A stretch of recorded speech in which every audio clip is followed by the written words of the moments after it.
Hello everyone, this is GamerGat09 and welcome to whatever the hell this is that slipped right under the radar. Today we are going to be playing a completely unexpected game.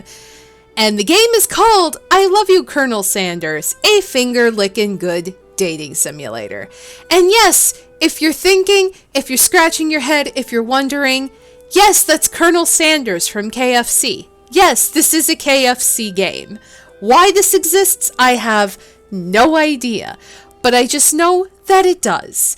And everybody needs a little bit of a dating simulator in their life. Like, we haven't had one in a little while.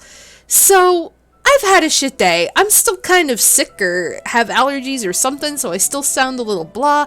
So, let's all have a good time and a good laugh and play possibly the most delightful looking, scariest game on the planet right now. So let us start a new game. Oh, welcome, chef. Before we get started, tell us your name. Cat. Alright. Oh, it's chicken and biscuits. Oh, there's going to be a lot of KFC promotions. And no one paid me to play this. I am just playing it by myself. And I think it froze. I think the game froze. Oh, okay, there we go.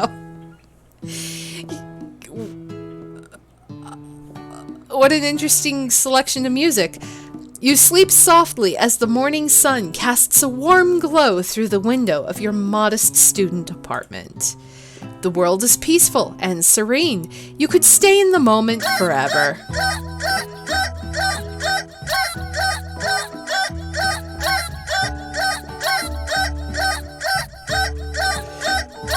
What is this horrible noise? Or you could wake up. Now. Your first day of culinary school is no time to sleep in. Oh my god. Holy fuck. That was an alarm? That is terrible! That is terrible. Lying in bed, you stare at the ceiling, thinking about everything that awaits you at the prestigious University of Cooking School Academy for Learning. Your mind begins to wander. Who will be there? What will you cook? What should you wear? Time begins to fly by, and you find your imagination getting away from you. You need to take this seriously, allow yourself to daydream a bit. Yes. It's here, finally. Your first day of culinary school. So many dishes to prepare, so many students to meet. Your mind is swimming with possibilities when you realize you're running late. You grab a biscuit and burst out the door in a hurry. Mmm, delicious. Just what you need to wake up those taste buds. Yikes! You're in such a hurry, in fact, that you forgot to put on any deodorant before running out the door. You're sweating buckets as you rush to arrive on time. Uh-oh. Standing in the quad, you gaze upon the magnificent University of Cooking School, Academy for Learning. Here comes your lifelong best friend forever, Miriam! Oh my god, she's adorable. I have no idea what the poster was in the background. She's the most adorably awkward person you've ever met, and you absolutely love her for it. Good morning, Kat! Aren't you excited for your first day of the rest of our lives? Actually, because I sure am. Excited, a little nervous. Okay, a lot nervous. It's just that this morning I made breakfast for myself, but, well, when I ate it, I couldn't taste any love in the food. What if I'm no good? What if I fail? Classic Miriam, raised by Master Chef parents, she's always held herself to a very high standard. Ever since we were little babies playing together and you rescued me from that quicksand box, it's been clear to me that you're the most loving, caring person I know. You're going to do great. But with the University of Cooking School Academy for Learning's famous 3-day only semesters, I'm afraid of being left behind and never catching up. Wait, 3-day only semesters? So you could graduate this college in 3 days? Sign me up! Sign me the fuck up! Why, like, I will take that. I will take that. A sweet girl, Miriam has always had a flair for the dramatic. This summer, she got so nervous about her first kiss that she chipped a tooth practicing on a mannequin. Should you pep talk her or change the subject to give her some relief? I'm a pep talk because that's how I am. Remember last month when we saw that fortune teller and had our tarot cards read? The lady with the mask who gave me nightmares? I've been trying to forget. I know she looks spooky, but she was so sweet, and she told you that you were destined for great things. Remember that card with the fancy-looking tower, and that other card featuring the handsome fellow in the red suit? I've been waiting for so long to meet a handsome fellow I could call my own. And I'm sure you will soon.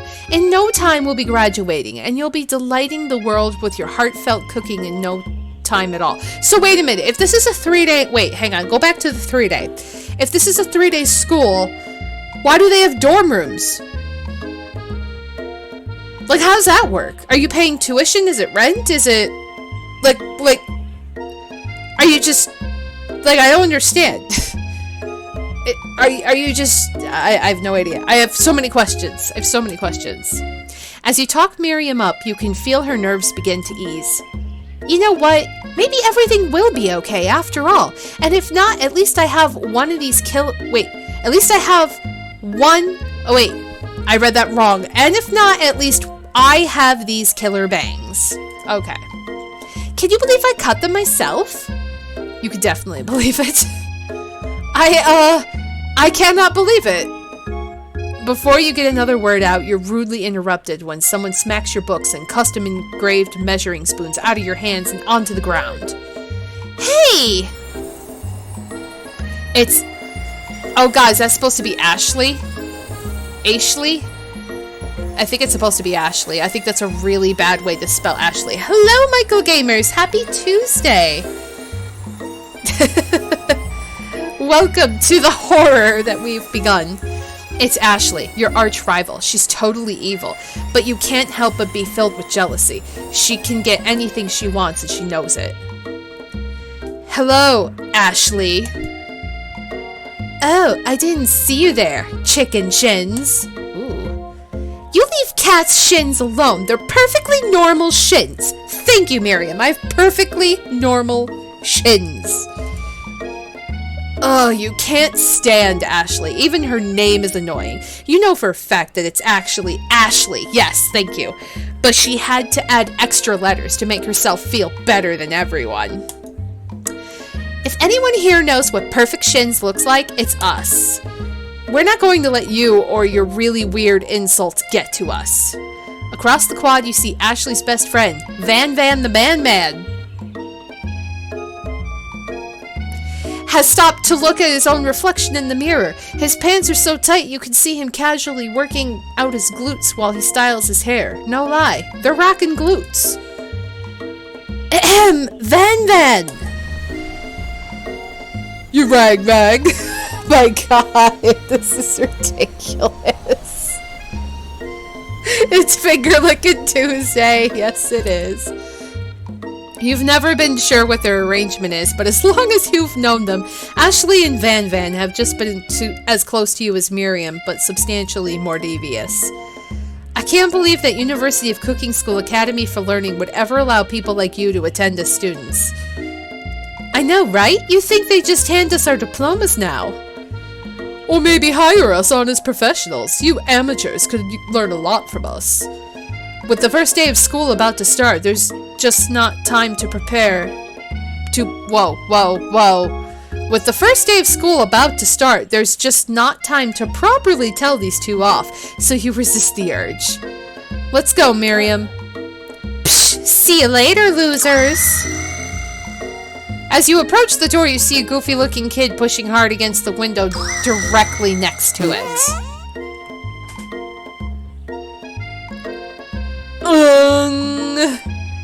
Oopsie.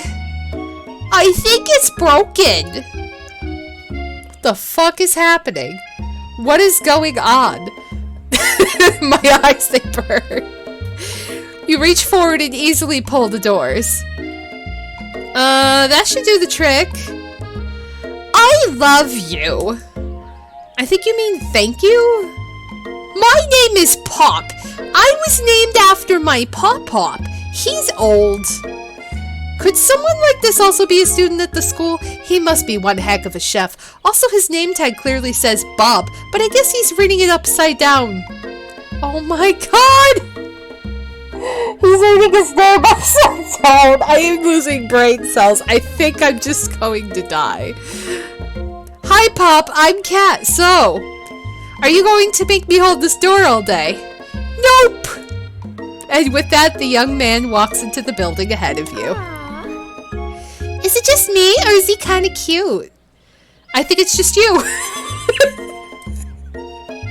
You both shrug your shoulders before following him into the building.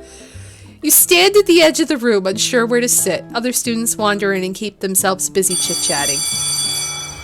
Oh my god! A scruffy-looking pooch takes a seat at a podium at the front of the class. Adorable!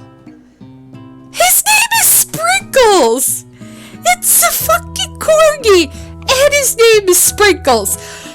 Okay, everything that I thought of the game so far, this just fixes it. This just fixes it. We have a dog, guys. We have a corgi back in our lives. It's a dating simulator. Can I date the corgi? Probably not.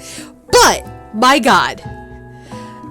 What kind of voice should I give Sprinkles? Like, I don't even know. No, quiet down, everyone. Who is this unreasonably cute pup, and why is he in our culinary class? You must be Sprinkles, head instructor and CEO of UCSAL. Oh my god. Please call me Professor Dog. I may be cute and a little fluffy, but I still demand respect. Woof. Oh my god. He is so precious. He is so precious. If anything happens to him. If anything happens to him. If this takes like if this takes a turn, a really dark turn, like Hatful Boyfriend or something, I will be very upset. Look at his begging. He's adorable. And the beans and oh my god.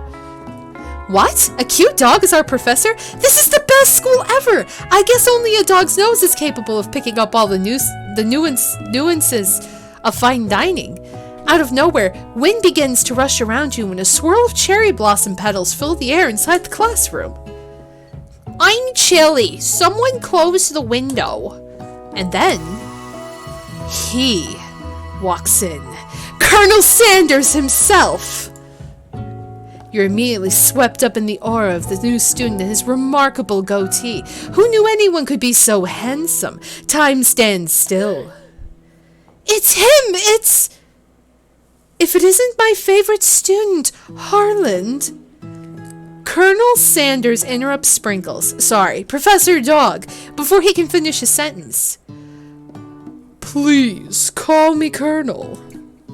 Colonel Sanders. A hushed murmur rolls through the classroom as Colonel Sanders walks down the aisle of desks. Suddenly, the room is sweltering. Sweat begins to bead across your brow. You feel like everyone is looking at you, and you're not entirely wrong. And this over here must be Sweaty Sweats a lot. Maybe we should open a window back up before a faucet pits melts into a puddle and evaporates entirely. Hold on a second. Nobody talks to my friend like that. You two both know my name. We were in the same kindergarten class, and what is with all your really weird insults? Besides, when Kat sweats, it's not gross. It's beautiful. Look at that shimmer. Actually, I barely sweat. I barely sweat realistically, but this is kind of funny. You turn to find Colonel Sanders standing right in front of you. Colonel Sanders, beautiful angel that he is, stands before you, smiling gently, his hand outstretched. Also, I love how the body on the video is positioned to where it's just my head, so I could just kind of go like, hi, I am Colonel Sanders. This is really lame. Hi, Angel. Happy Tuesday. Welcome. I am Colonel Sanders. Wait, I could just... Am I doing it right? Oh, wait, my hand's got to be like... like that. Making it creepier. Finger like in hell. Okay. Boy, howdy. This classroom gets hotter than a Kentucky fryer. Why every time do I sound like a boy, I have to do this? I don't understand. Please use my handkerchief. You freeze up. Colonel Sanders is talking to you. Look at that beautiful man. Can't be honest, that wasn't just water in your cup this time, was it? No, it's still water. I think I've just lost my mind. It's okay. Wait, Colonel Sanders is talking to you. About how sweaty you look? You're completely mortified. This can't be your first interaction. What if he never forgets this moment? How will you respond? I will take it. You stretch out your hand and Colonel Sanders places a fine silk handkerchief in it. It's so beautiful you hesitate to press it to your face, but when you do, the feeling is transcendent. It has his natural scent on it. It smells of the most delicious chicken you've ever smelled. Everyone thinks I'm drinking. I wish I was. This would make it a lot more fun. Professor Dog steps in to settle the class down and get some ground rules. Welcome to University of Cooking School, Academy for Learning, the greatest culinary academy in the world. The birthplace of culinary legends past, present, and future. Many challenges await you. There will be tears. There will be blood. There might even be really adorable tiny food. And when all is said and done, there will be a battle. You will lift your sporks and compete in the broom cooking arena. Just then, another student enters the classroom and interrupts the professor's rousing speech. Hi guys, sorry I'm late. I hope everyone had a good summer. I really miss. Quiet! Late to class is bad enough, but interrupting my monologue? You're on the fast track out of here, young man. Are you sure you're even in the right place? Don't you recognize me? This is my 3rd year in this school with you as my teacher. Everyone stares at him blankly. Does no one remember me? You're expelled if you utter one more word before I finish. Let that be a lesson to your students, that tardiness is unacceptable. Even Clank made it here on time, rolling halfway across town on his tiny wheels. You turn to see the student Sprinkles is referring, who appears to be some sort of industrial kitchen appliance. Okay. Sure. Clank. The class bursts into laughter. Oh my god, he's over here. Look at his little hat. Is that like a Pret? What the fuck is this? Oh, Clank, you rascal. Sprinkles walks in the classroom as everyone stands in silent obedience. When he gets to you, he lifts his nose into the air and takes a deep sniff. Your diet is lacking. Based on what I'm picking up here, you definitely need a multivitamin. You should be taking better care of yourself. I want a dog that smells me and tells me what kind of vitamins I need. Like, is this the future? Can we have vitamin sniffing dogs? Be like, you're missing vitamin E, take that. I think all of my problems will be cured. Fine silk, bro, it's paper napkin. KFC hands out paper napkins. Jesus. You decide to try and butter him up by giving him a treat from your pocket, but what kind? Chicken. This is KFC, we give out chicken. You reach beneath your apron and return with a chicken snack in your hand. Sprinkle's eyes go wide as he locks onto it. His favorite! Of course it is! Well, well, well, I think there might be some competition for new star student. The furry professor immediately devours the snack, leaving your hand slick with a coating of warm doggy drool. You see the other students eyeing you jealously, but pay no mind to them. If they want to succeed in life, they should have learned the importance of carrying a range of dog treat flavors on them at all times. Why are we doing that? Settle down, young chefs. Take your seats and prepare to have your minds open to the amazing possibilities of culinary creation. As everyone rushes to claim their favorite seats, you're left standing at the front of the room. Only 2 options remain. Hey Cat, there's still a seat here. It seems that no one has claimed the seat next to me if you're interested. Ooh. 2 good options, but which will you choose? Do I sit by Colonel Sanders or by my best friend? This is where it gets tricky. This is where it gets serious. Creepy Colonel, she'll understand.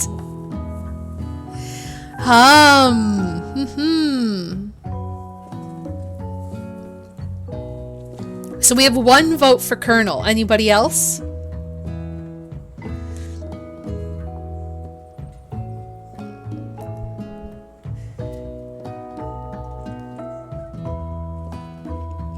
Mooey says Sanders. I don't want to be any part of the decision making. Alright, we're going to sit by Colonel Sanders.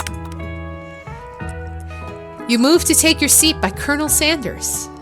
It appears he brought no books, pens, or pencils. However, his perfect upright posture shows off a seriousness that makes you confident in his desire to learn. Thanks for offering me the seat.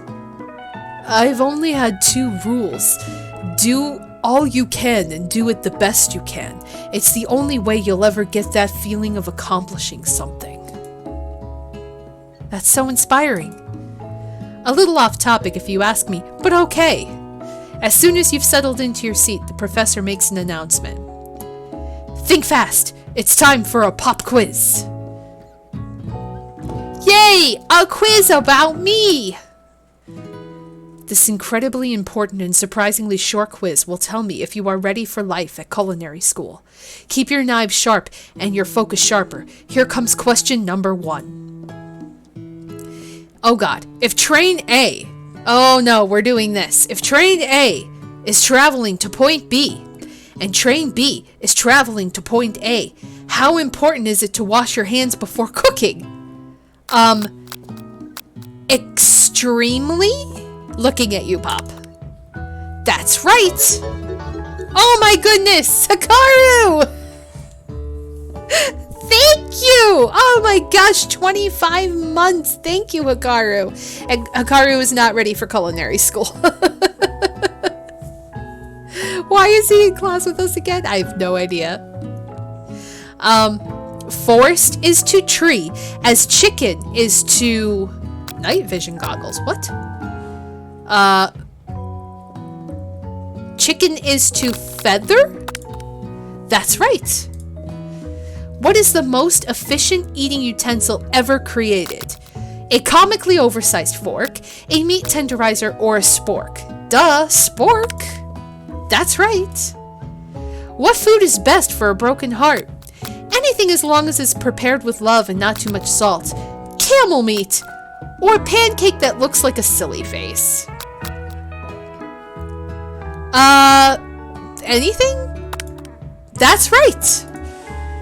Is Sprinkles a good boy? No, he's a talking dog that teaches a culinary school. He is the best boy, or yes. He is the best boy. That's right.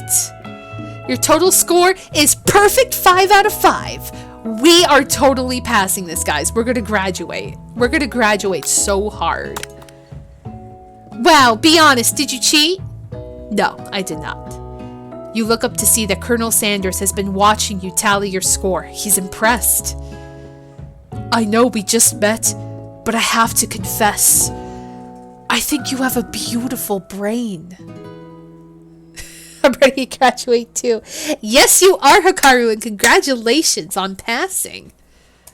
Hot diggity cat! You just scored some major Colonel Sanders points with that performance. May I have your attention, students? I have an important announcement to make. Time for lunch! Wow, the cafeteria is as nice as any restaurant you've ever eaten at. It makes sense that a school dedicated to cooking would also be serious about eating. A delicious fragrance wafts through the room and tickles the end of your nose. Your mouth waters.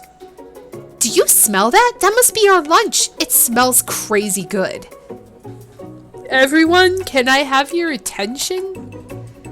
Is it about lunch?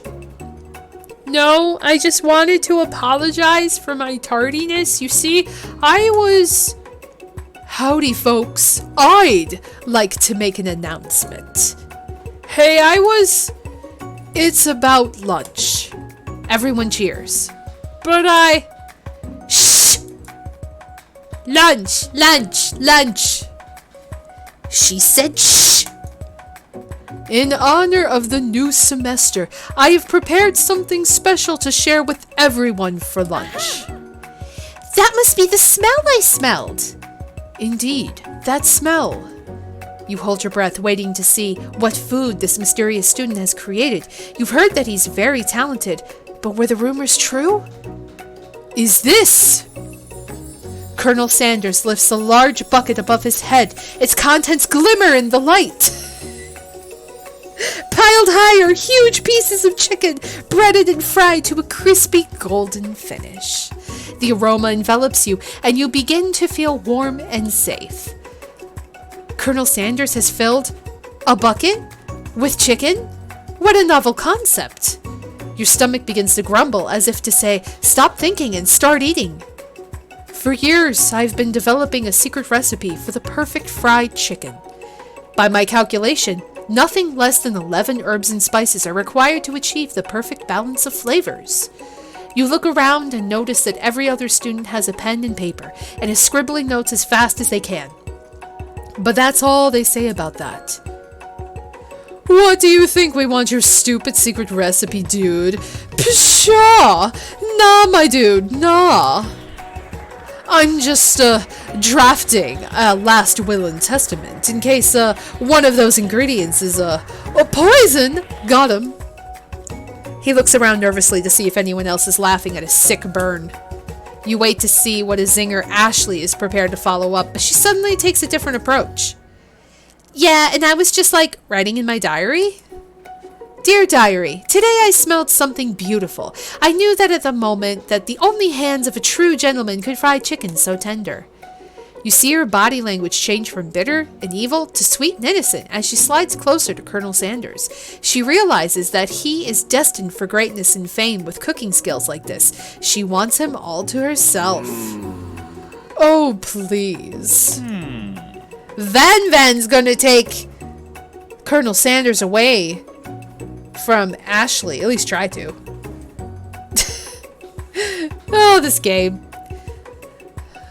Well, Van, the man, if you don't want any. I'll take his. Whoa, hold on. I guess I'll try it. He takes one bite and his eyes grow wide. He starts contorting his face as he tries to hold in his pure exhilaration and act unimpressed. Easy now. There is enough for everyone. Please, my fellow classmates, dig in. You take one of the pieces of fried chicken out of his bucket and sink your teeth into it. It's amazing. Tasting Colonel Sanders' food transports you to another dimension. Alone with your taste buds gripping a drumstick in your hand, you float weightlessly. Focus your mind, meditate on the moment, try and identify every flavor, savor the moment, and everything that it tells you about Colonel Sanders' culinary heart. Swim towards the light. I'm going to savor the moment. The flavors in your mouth are beautiful, pure, heavenly. What a guy! Alone with the flavors, you feel something that can only be described as love. For a man? For a flavor? Are they the same? So wait, men are flavors? What? After tasting his food, you try to get some one-on-one time with Colonel Sanders. Colonel Sanders smiles ever so softly as you approach. He stops what he is doing and allows you to break the silence. Colonel, I wondered if I could talk to you for a second. Anything for a fellow chef. What exactly was on that chicken? Ha! How bold to come out and ask. It's an idea I had for a new combination of flavors that will make me my fortune and establish my legacy for all time as I open a chain of highly successful fried chicken restaurants. No big deal. It's just you and me here talking. I could keep a secret. In fact, I've got some of my own that I'd be willing to trade. What's the rush? The semester is only getting started. We've got 2 more whole days to get to know each other. Also, look at his staff. He's got a chicken staff. He has a chicken staff. 1% chicken, minus 1% chicken. He's clearly not going to give up so easily, but it doesn't hurt to be persistent. You know what they say about secrets, Colonel? Shouldn't learning be fun? You've got moxie, I'll give you that. Colonel Sanders looks both ways to make sure you're truly alone, and then leans in. You can feel his warm breath as he whispers. Just one ingredient, but you can't tell. I use blank. It's something my great-grandmother taught me. Oh God, I can't. While you're wrapped up in that huge revelation, you notice that Colonel Sanders has disappeared. While everyone else in the cafeteria, While everyone else is still in the cafeteria, you decide to look for him. You find Colonel Sanders outside, standing in the quad. Oh, it's you again. Howdy. Sometimes I like to come outside and look at the school buildings. I think about how my story will continue on after I've graduated. It sounds like you have big plans. I dare say, the biggest. I will leave my mark on this world. You bet on that. Alone together for the first time, you figure now is the perfect moment to show your personality to him. Neg him to show your own strength.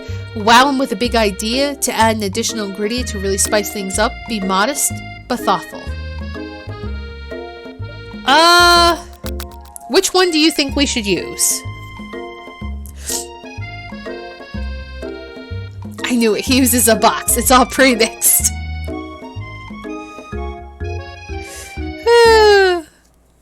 Which one should we use, guys?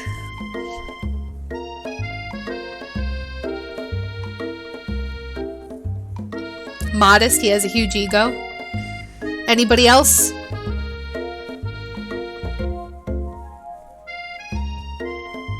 Whatever your heart says. Ego boy. Be modest but thoughtful. Well, I wanted to tell you that I really enjoyed your food. Now you've got his attention. The flavors were complex but comforting. The interplay between salty, savory, and peppery, it was perfect. I appreciate the compliment, Kat. Oh, my nose is so itchy.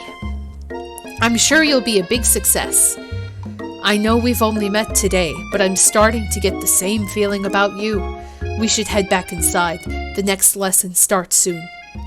You step into the massive cooking arena, where the afternoon lesson will take place. Each student gets an oven and all the tools and ingredients they could need. Look at this place. It's magnificent. Finally, we get to show our stuff. Wait a second. Oh no, we have to show our stuff? What if I totally blow it?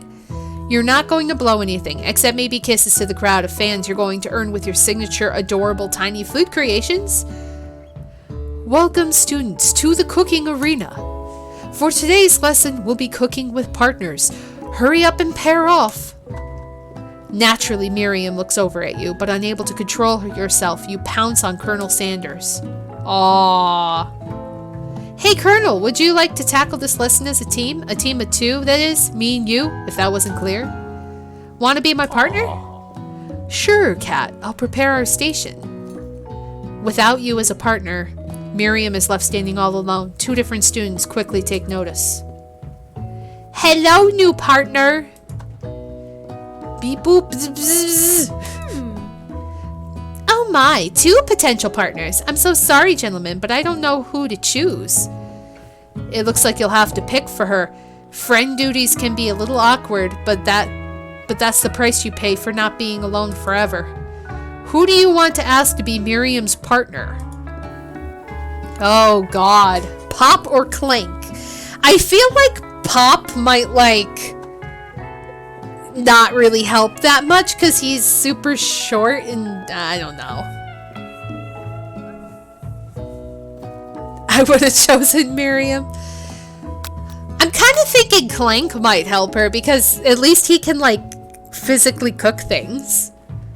I don't know what Pop can do, but what do you guys think? Pop is stupid and Clank looks like he's ready to break down. I have no idea.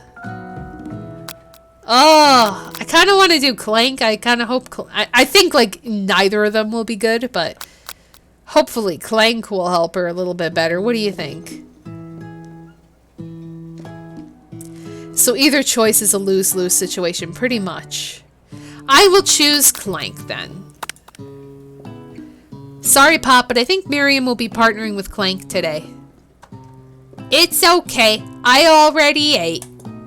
It's not entirely clear if Pop has any idea what the point of school is even at this juncture.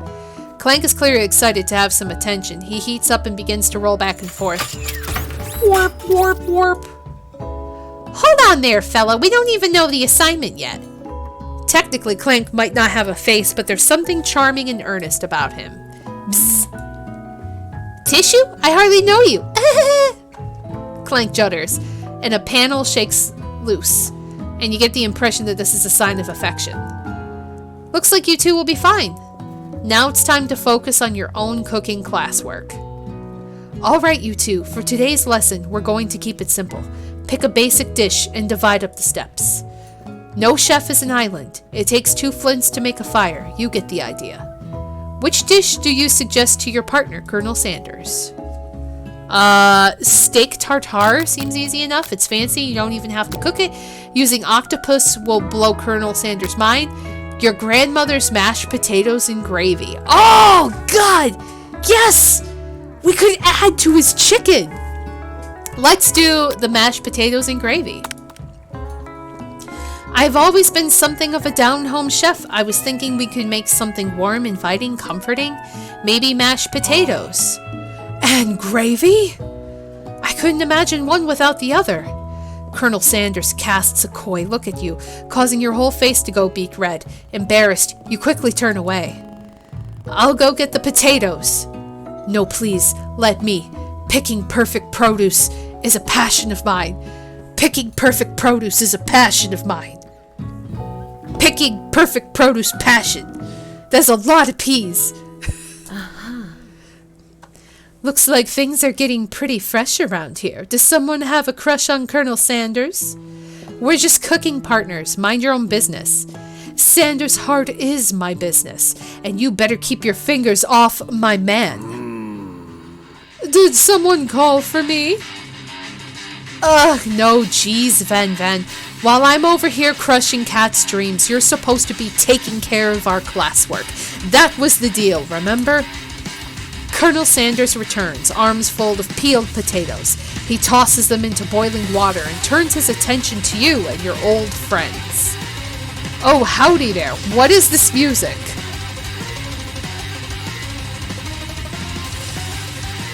Oh, howdy there, Ashley, Van. Are we working in a quartet instead of a duet now? Actually, no, it looks like Kat was struggling, so we offered to give them a hand. You know how it is. These young amateur chefs need a lot of mentoring.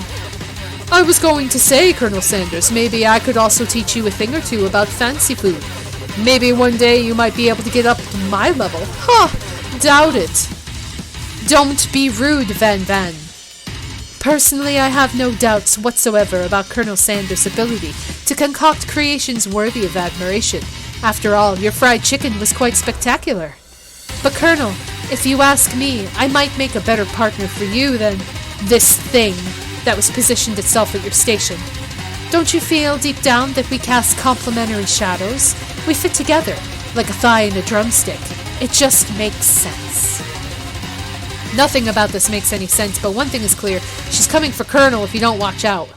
Ashley is really going at you hard. You need to ask for some backup here before things get ugly. Turn to Colonel Sanders, hunks of hunks in your time of need.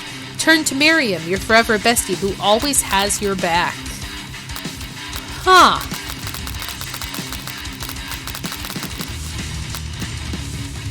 Who should I pick? Should I go to Miriam or see if Colonel Sanders has my back? The music is telling us to have a shot of gin.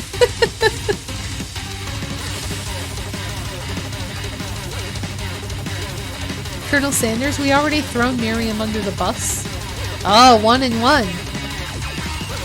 Oh, 2 for Sanders. We have 2 for Sanders. All right, we'll do Colonel Sanders.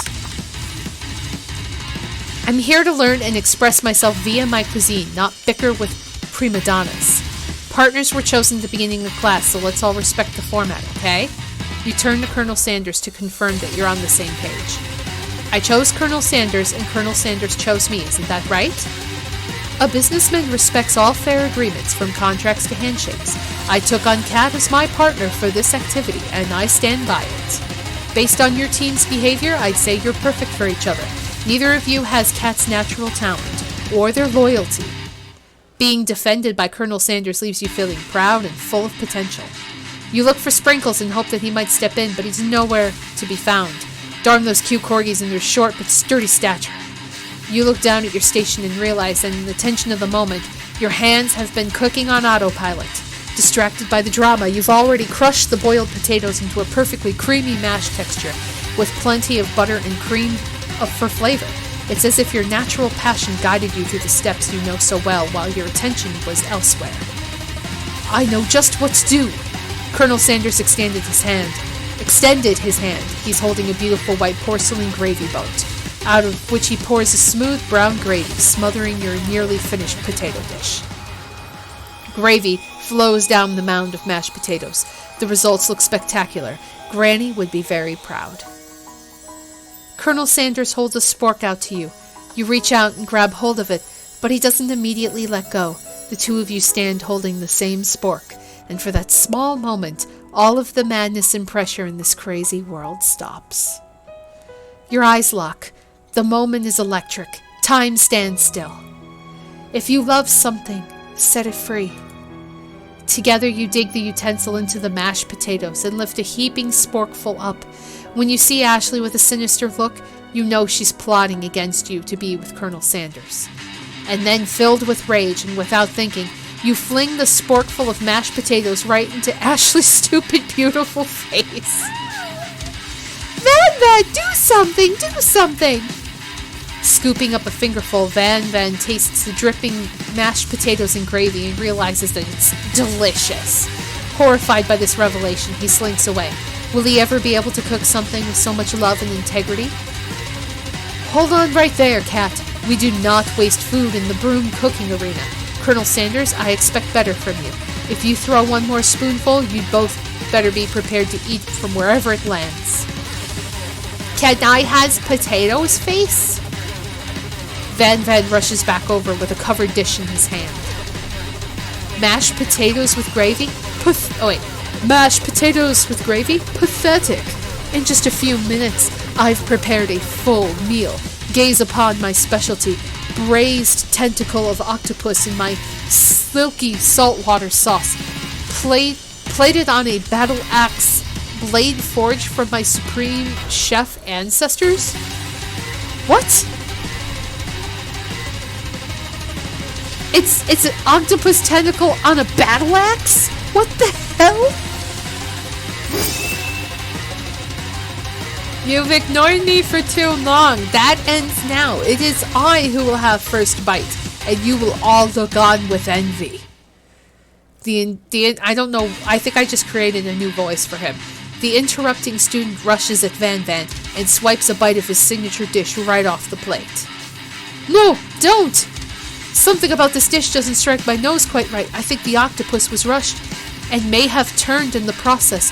The results could be toxic. Too late. It has been eaten. I think I left something in the oven.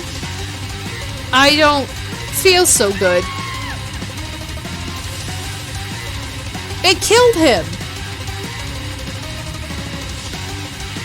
What is this?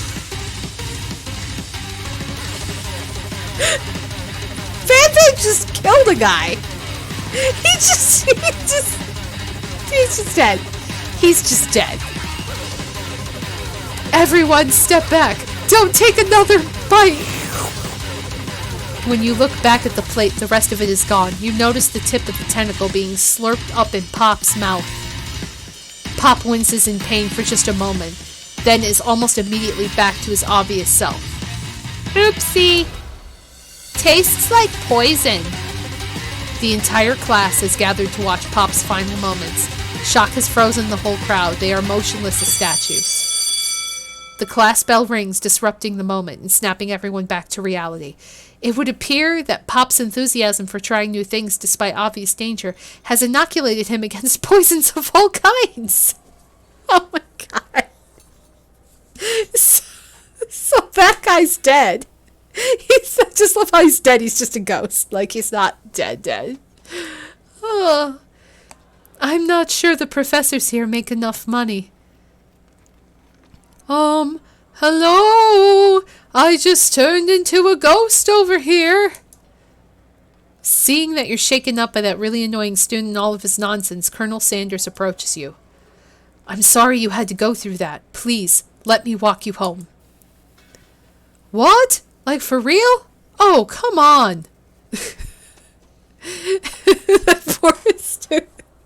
I feel like realistically, I'm the student. The student is my spirit animal when it comes to food. You follow Colonel Sanders out of the room. At night, the school building has taken on another vibe entirely. It's dark and more than a little spooky. At least he won't need to pay back all of that student debt for 3 days. For 3 days, mind you. Colonel Sanders stands in the quad's neon glow and speaks softly. Those mashed potatoes you made in class today. Before you go on, I want you to know they're a great representation of my skills. I didn't even realize I was making them. They were amazing. Tasting them, it reminded me of why I became so passionate about food to begin with. Colonel Sanders is getting choked up. Cooking is obviously important to him in a way that you find inspiring. Now might be the perfect time to tell him you're developing feelings for him. Colonel Sanders? Yes, Kat. There's something I need to tell you. Hold it right there. I just killed a student. There's something I need to tell you first. Oh, geez. You see, when I was just a boy, I had a dream that one day I would be the greatest chef in the world has ever seen. And every day since, I've been working toward that dream, day and night, never stopping, never resting, also lifting a lot of weights, like so many weights. We should follow our dreams with all of our hearts, that our souls may grant them like wishes floating on a shooting star. Hey, no, you? Shut up, I'm the one here to say inspirational stuff and be the star of the story. Are we forgetting that your cooking literally killed a guy? You can't prove that. I also saw you kill that guy. What was his name? Somewhere in the distance you hear a long, sad sigh. Forget him. We're talking about me. Me. I'm the hero. The Spark Monster is here to fight a hero. Okay. Oh my god. I think I left the fridge door open. Later, nerds. How dare you threaten me as I was letting my guard down. Oh, wait. This music is throwing me off. How dare you threaten me just as I was letting down my guard and connecting with another chef on an emotional level. Be afraid, be very afraid of me, because I'm a monster, see? Is he rhyming on purpose, or is that just a coincidence? But before you can discuss syntax any further, it's a turn-based fight sequence! What will you do? Oh. I will attack. You decide to go on the attack. Which attack will you use? Cook with Love. Cook with Love does 1 damage. It just got real. That attack really upset Spork Monster. Spork Monster goes on the attack. They spit hot gravy at you.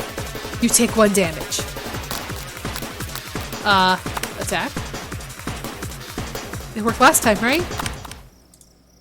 Only 1 damage. Oh my god. Spork Monster will forget this. He's feeling really threatened by your attack. He focuses their mashed mind, draws an energy from Mother Earth itself. They grow larger and more intimidating. How will you respond? Defend. Decide to defend. Which defense will you use? Trepidation. You hold your head between your hands and mutter, "This is not happening, this is not happening." Spork Monster is no quitter. Buffed up and ready to rumble, they go on the attack once again. Spork Monster uses utility tensile. You take 2 damage from the attack. If you take much more damage, you're not going to survive the battle. Attack. Cook with love. Spork Monster is oozing cheese sauce onto the lawn of the quad. I wonder who is going to have to clean that up. Feeling vulnerable, Spork Monster prepares for its ultimate attack, Rounded Edge. Vile villain, your reign of terror stops here. Colonel Sanders summons the energy of 1,000 chickens.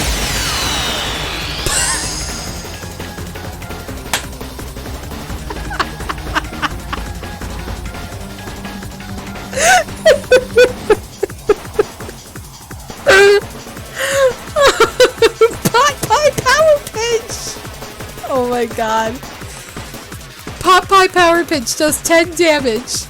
Spork Monster is defeated. You saved me! An injured Spork Monster spews steam into the night.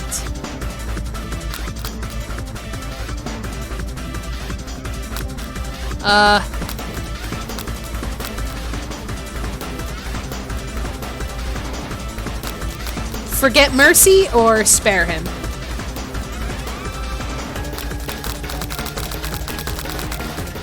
He's Spork, so spare him? Spare? Spare? You manage to tamp down your disgust at the sight of this gnarly beast long enough to realize that he's still a living creature with a pure soul who deserves your pity, not your wrath. Begone, beast, and don't you dare come back for a follow-up encounter tomorrow. I won't forget this, and I certainly won't be back, like you said. The Spork Monster scuttles off into the night. The defeated monster left behind a special item. It appears to be a cookbook, but upon closer inspection, it's so much more. It's a book of magic spells with a golden chicken on the cover. You open the cover and find a library card tucked inside. The last name to have signed it out is Borko. Borko. That name sounds strangely familiar. Your blood is pumping as you stand in the quiet of the night, holding the mysterious book in your hands.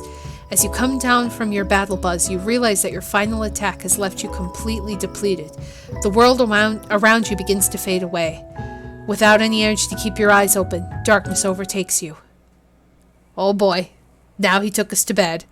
Oh boy. The image of Colonel Sanders flashes before your eyes as you fall asleep. He must have helped you get home. In your tired state, you don't know if you could have made it without him. What a guy. You want to thank him, but you don't have the strength to utter a single word. You feel your covers begin being pulled up over you as you are tucked in tightly. Good night, my Colonel. In your dream, you're together with Colonel Sanders. For some reason, Sprinkles is also there, instructing your love. Dreams are weird.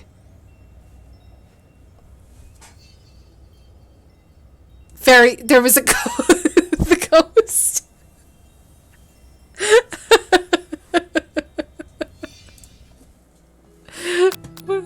I'm afraid to click on what the popcorn is, but... You awake on day 2. Attempt to process the wild visions you had. Were they memories or premonitions? Wait, can I? Oh. Okay. So that's just the menu, I guess. And then there was that secret ingredient that Colonel Sanders went ahead and told you outright. Not much of a secret, huh? It's probably just because he already trusts you so much. Sure, that makes sense. We'll go with that.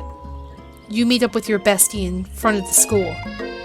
Before you can tell her about the encounter with the Spork Monster, she launches into a story of her own. I know this might sound a little strange, but I think there might be, I think I might like Clank. Oh god. Like him? Like? I know, it sounds like it's moving too fast, but there's something about him. I like him. Like him. We got to talking after class, and he's actually a totally sweet guy. Not only that, but he's really smart. He told me all kinds of stories about Colonel Sanders. Did you know that Colonel Sanders was the most popular kid in his high school? No, but that does make complete sense. Yeah, but he was so popular that he was voted prom king at a school he didn't even go to, and was also the convertible that he himself rode in at the front of the homecoming parade. What? I'm thinking maybe something got lost in pressure cooking language translation there. Yeah. Either way, maybe it'd be best if you took it slow with this new boy, like I am with Colonel Sanders. You and Colonel Sanders, the coolest guy in school, the most famous student to ever attend University of Cooking School Academy for Learning? You're a thing now? We definitely connected yesterday. Ah, sure you did. You're great. Why wouldn't he be into you, I guess? Laughing at the implication that you and Colonel Sanders might be a thing is definitely not cool. You are great. You have an idea about how to prove that your love is real. Well, if he's not into me, why did he tell me one of his secret ingredients? Your bestie's eyes lights up. A secret ingredient? Yeah, I just said that. A secret ingredient. Is there a dramatic echo in here? Miriam checks to make sure you're alone before continuing.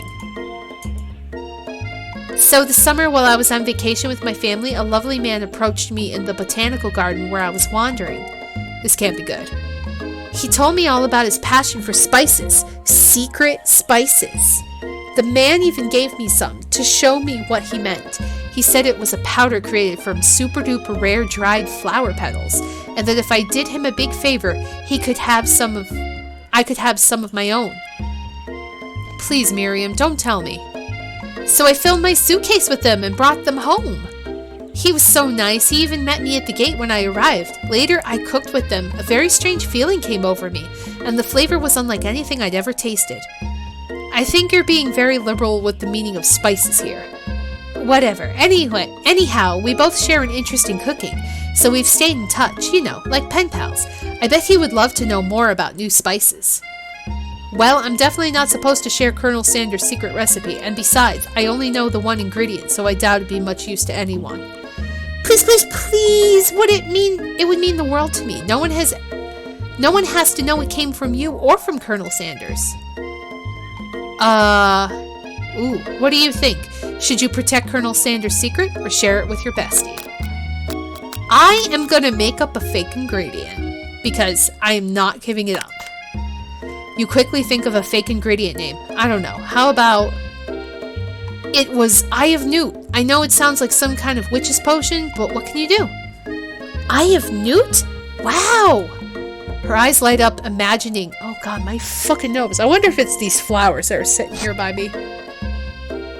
I'm gonna, put them somewhere else, because my nose is... Ooh! Use absinthe. Her eyes light up imagining such a thing, and you figure that you've satisfied her curiosity and she'll move on. However, she immediately turns around and does some thumb typing on her phone that you can't quite see. That's probably not good. Before you can ask her to confirm that she was definitely not texting secrets to other people, you're interrupted. A wind rushes in. Cherry blossom petals fill the air. It's Colonel Sanders. He's arriving at school on a horse.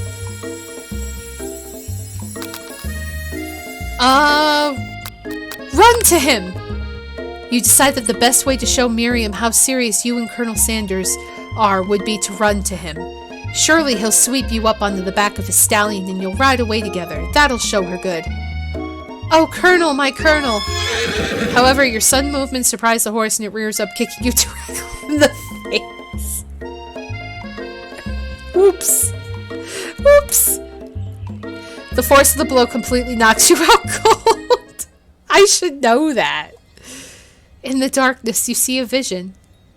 Ooh, cat, I'm here to deliver you a message. Not this guy. It is important that you remember this, exactly as I say it. If you forget, the world could end, so you know it's serious.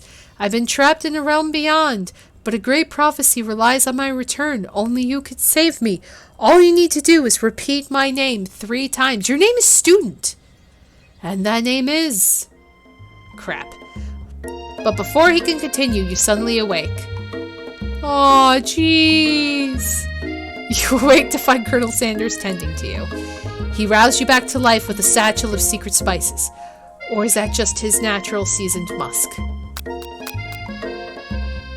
Compliment the craftsmanship of his horse's shoes. Maybe he shouldn't be riding a horse to school. Maybe you shouldn't be running up to animals you don't know. It's hard to say who was in the wrong here. But one thing is for sure, that Colonel Sanders is pretty dreamy. That horse has beautiful shoes. I could really feel how smooth and sturdy they were when they were pressing into my face.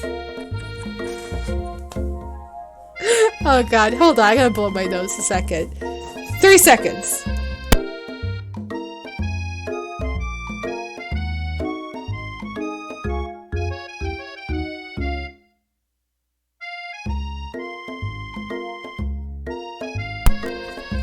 That's better.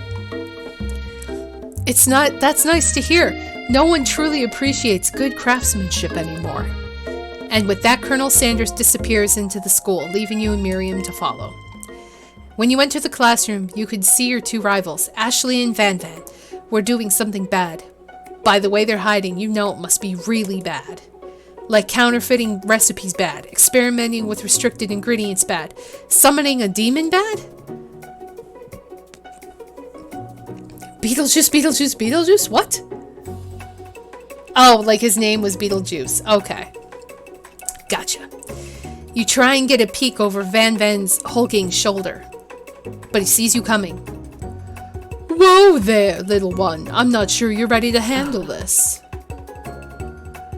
Why don't you make like a bee and mind your own wax, honey? Oh. Tell him to stop acting immature. Act like you're not interested in them, but then try to get a closer look.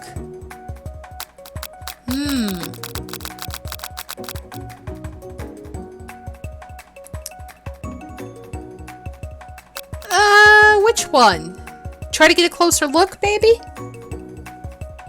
Or just be like, whatever.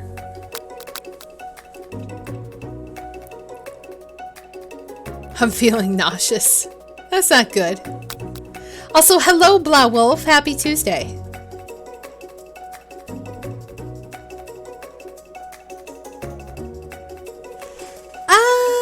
Let me try. To him? Why must we care about him?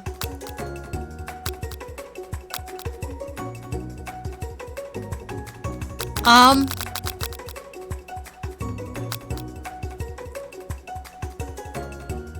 just gonna say, stop acting immature. You immediately dress the rivals down for their immature behavior. Culinary school is to be respected. This kind of nonsense is a waste of everyone's time. Now you've upset them. Oh, and you're the Emperor of Cooking, are you? You make the rules? I'm not sure you know a good meal if it ain't you. Being the best chef in the world takes more than just culinary skills. It takes creativity. It takes panache. And it doesn't hurt to use a little evil. Finally get a good look at whatever they were hiding and you instantly recognize it. It's a book, just like the one you found after your encounter with the spork monster. That's the same book that I found last night in the quad.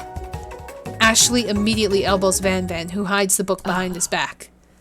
I don't know what you're talking about. That book is a family heirloom and its contents are secret.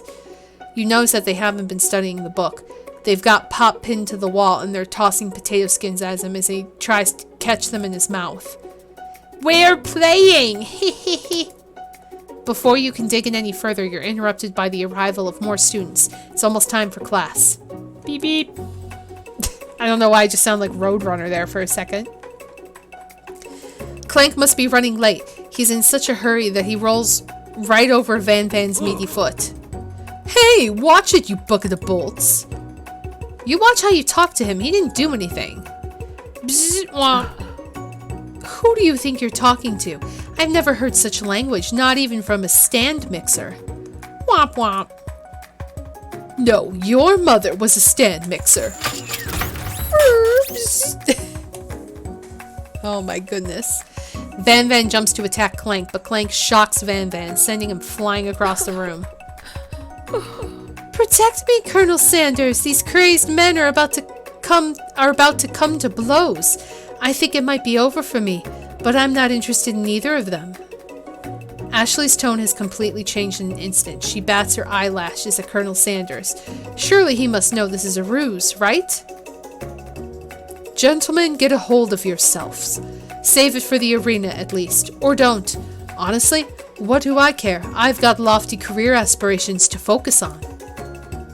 Maybe I can help you with your business plan. Just then, Sprinkles arrives to signal the true star of the class day. He's panting, which doesn't seem that abnormal. He's a professor, but he's also a dog. Students, please take your seats. I apologize for my late arrival. I spent the morning chasing a car all around town, and my tiny legs are very, very tired. But I'm here now, and I hope you're ready to learn. Rub his furry dog belly. He loves it. Sprinkles stops in his tracks and sniffs the air around you. Something has him in a trance. It's the scent left on you from Colonel Sanders. Sprinkles jumps on you and licks your face. Down, boy, down. Off toppin'. That command shouted by Colonel Sanders has snapped Sprinkles out of his trance. I wonder what's up with that. Sorry, I got a little carried away. After he catches his breath, Sprinkles regains control of the classroom. Without further ado, we'll review the global history of my favorite fowl, the chicken. You want to pay attention to the lesson. Truly, you do. Which is why in 1776, at the signing of the Declaration of Independence, it was a chicken who first signed their name. What? What? But you can't help but daydream about Colonel Sanders, and you miss most of the important parts. When you come to, Sprinkles is holding a tray of food in front of you. Well, Cat? Naturally, this appears to be a sample platter. Which item do you want to sample? Glass of water? A shimmering pepper?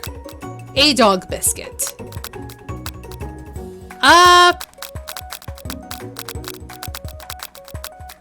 Pepper. A brightly colored pepper stands out from the other items. It sparkles in the most eye-catching way, so naturally, you reach out, grab it, and eat it right away. However, your body is not prepared for the heat. The pepper is... We always come back to this. The pepper has triggered an intense spice hallucination. It feels like forever as you trip through the universe. My friend, whoo! This guy again? I'm here to give you an important message, ooh.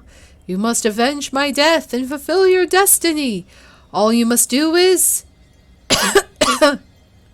I was saying, to fulfill your destiny, all you must do is...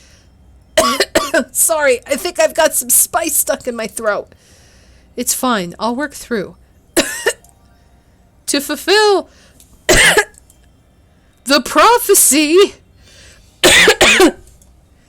You must... You feel yourself begin to regain consciousness. Oh, man. I don't know why, but I feel very exhausted. Everyone in the chat's dying. You come to and find everyone is staring at you. Uh-oh. Uh-oh. That pepper was the last of its kind on Earth, and now it's gone forever. You think to yourself, geez, I should pay better attention. We all make mistakes. I'm sure he'll forgive you. Someday? Come on, it's time for lunch. Before anyone can relax, the cafeteria lights dim, and your rivals enter to make a dramatic announcement. Today's lunch will be prepared via timed competitive cook-off. The level of theatrics with these two is off the charts. Demand that they stop wasting everyone's time, step up and tell them you're on.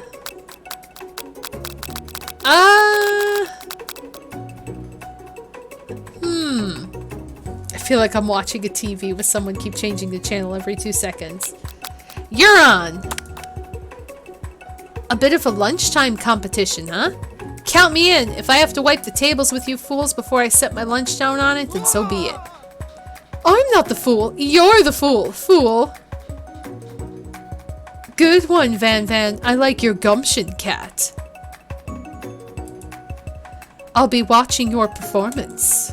Oh boy, we gotta show off for Colonel Sanders. Just as things reach a boiling point, Sprinkle steps in. Surely he'll put a stop to this madness. Now, students, please settle down. This is a lunchroom, not a sportsing court. Finally, a little sense. You breathe a sigh of relief. At least not until we turn on the timer. Just then, a huge red light blasts you in the face, flashing the words, "Timer ready." This is what I'm talking about. Arroo! I stand corrected. The hard way builds solidly a foundation of confidence that cannot be swept away. And that's an original quote by me, in case anyone was wondering. I hope its message lifts you to victory. Like a diamond, I was formed under pressure, and now is my chance to shine. I will defeat you myself. You had his chicken, and you made his mashed potatoes and gravy on day 1, and you're feeling like you could really impress him again here. It's time to boil some water for the potatoes. Think fast. If the timer runs down, you'll be forced to pick randomly. What temperature does the water boil at? That's right. But how would you have gotten into the school without knowing that? Winner gets to rub my furry belly. Let that enticing offer motivate you. Oh God.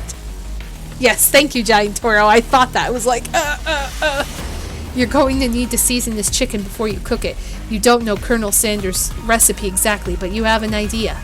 How many herbs, spices? It's 11, right? Yes, that's right. You may not know all the ingredients yet, but at least you're headed in the right direction. Tail wagging intensifies. Now that you've got some basic steps going on, it's time to elevate your craft. What state of mind offers the most flavor? Vigilance! Shit! I'm begging you to get it together. Get it? I'm a dog. It's never the wrong time for some dog jokes. Next question. Your classmates are rooting for you, but Ashley's simply stronger and faster than you. You better pick up the pace if you want to survive. When you were a child, your father told you to never forget where you came from. Every day you meditate on his advice and draw energy from that place. Where does it come from? The shoulder of Orion. I don't know what's going on. I know! There's a stream delay and also it counts down and this is a horrible time to start forgetting important things. You try to shut out the noise of the arena and focus on your cooking.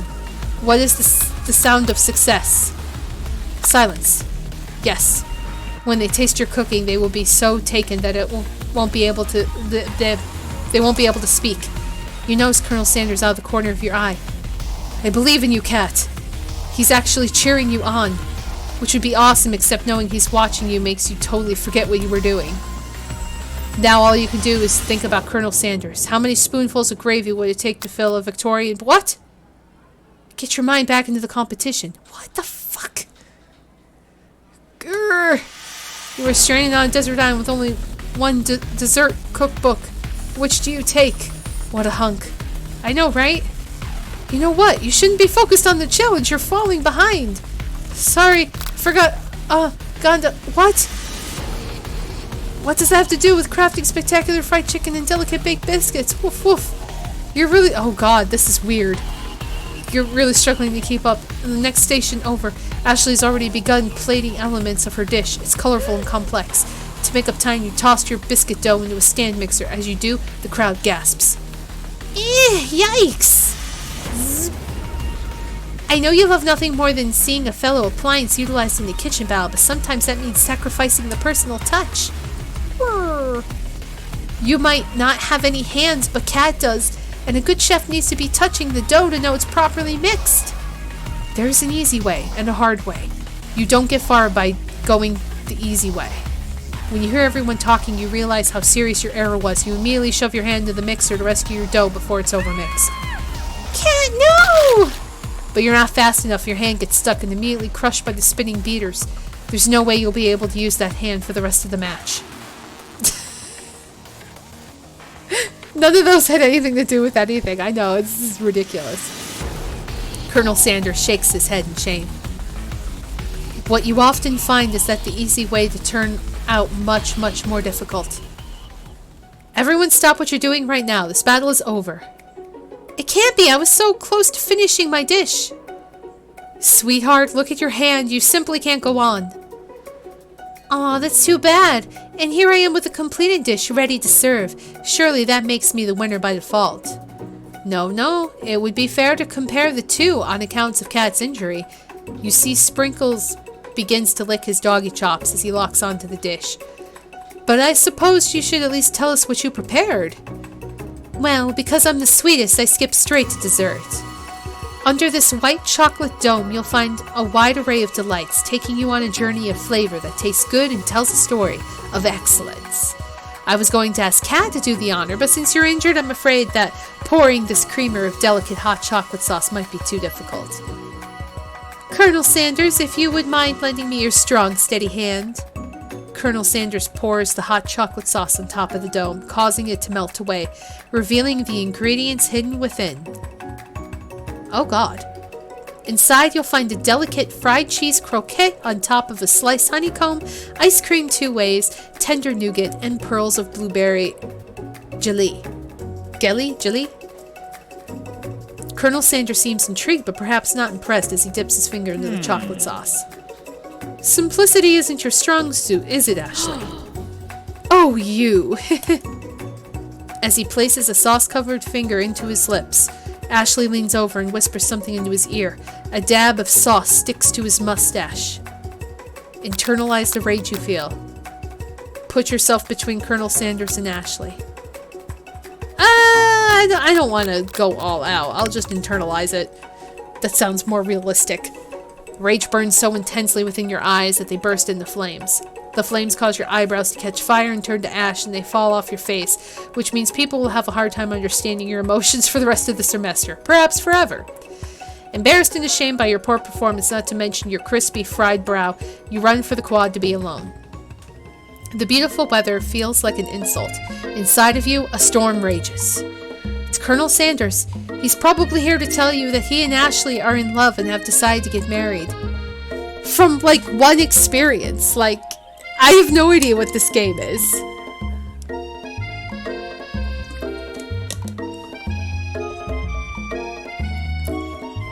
Seeing how that's not on the KFC menu clearly didn't win him over, right?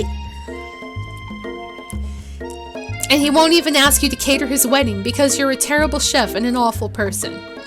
You try to hide from him, but he approaches you directly. I know you're hurting right now. Not just from the devastating loss, but from that run-in with the mixer and the small fire. We should get that checked out. I'm fine. Can't you just leave me alone? I'm a loser. I'm not fit to fill your fryer. I'll never be a master chef. Failure is a part of life, not just for you, but for all of us. Do you think I've never failed at anything before? Oh, here we go. Here's some real Colonel facts. The real truth about Colonel. That's exactly what I think. Well, think again. I wasn't always the man you see before you. Enrolled in culinary school, incredibly handsome, successful, motivated. Well, handsome, sure. I was born that way. But I've walked other paths and arrived at dead ends. I was passionate about life, but I failed as an obstetrician. I was passionate about justice, but I failed as a lawyer. I was passionate about livestock, but I even failed as a mule handler. The one was especially humiliating. Mules can be so cruel. I lost my business partner to a gunfight, and I lost my innocence when I picked up a firearm and put a bullet in my rival. He survived, for a while anyhow. I didn't know. People see my delicate ribbon tie and my well-kept beard and assume that I've got it all together, which is true now, but it always hasn't been. Sounds like this guy could really use a hug. I resolved that when I was going to amount to something, no amount of hours, labor, or money could deter me from giving the best I had to give.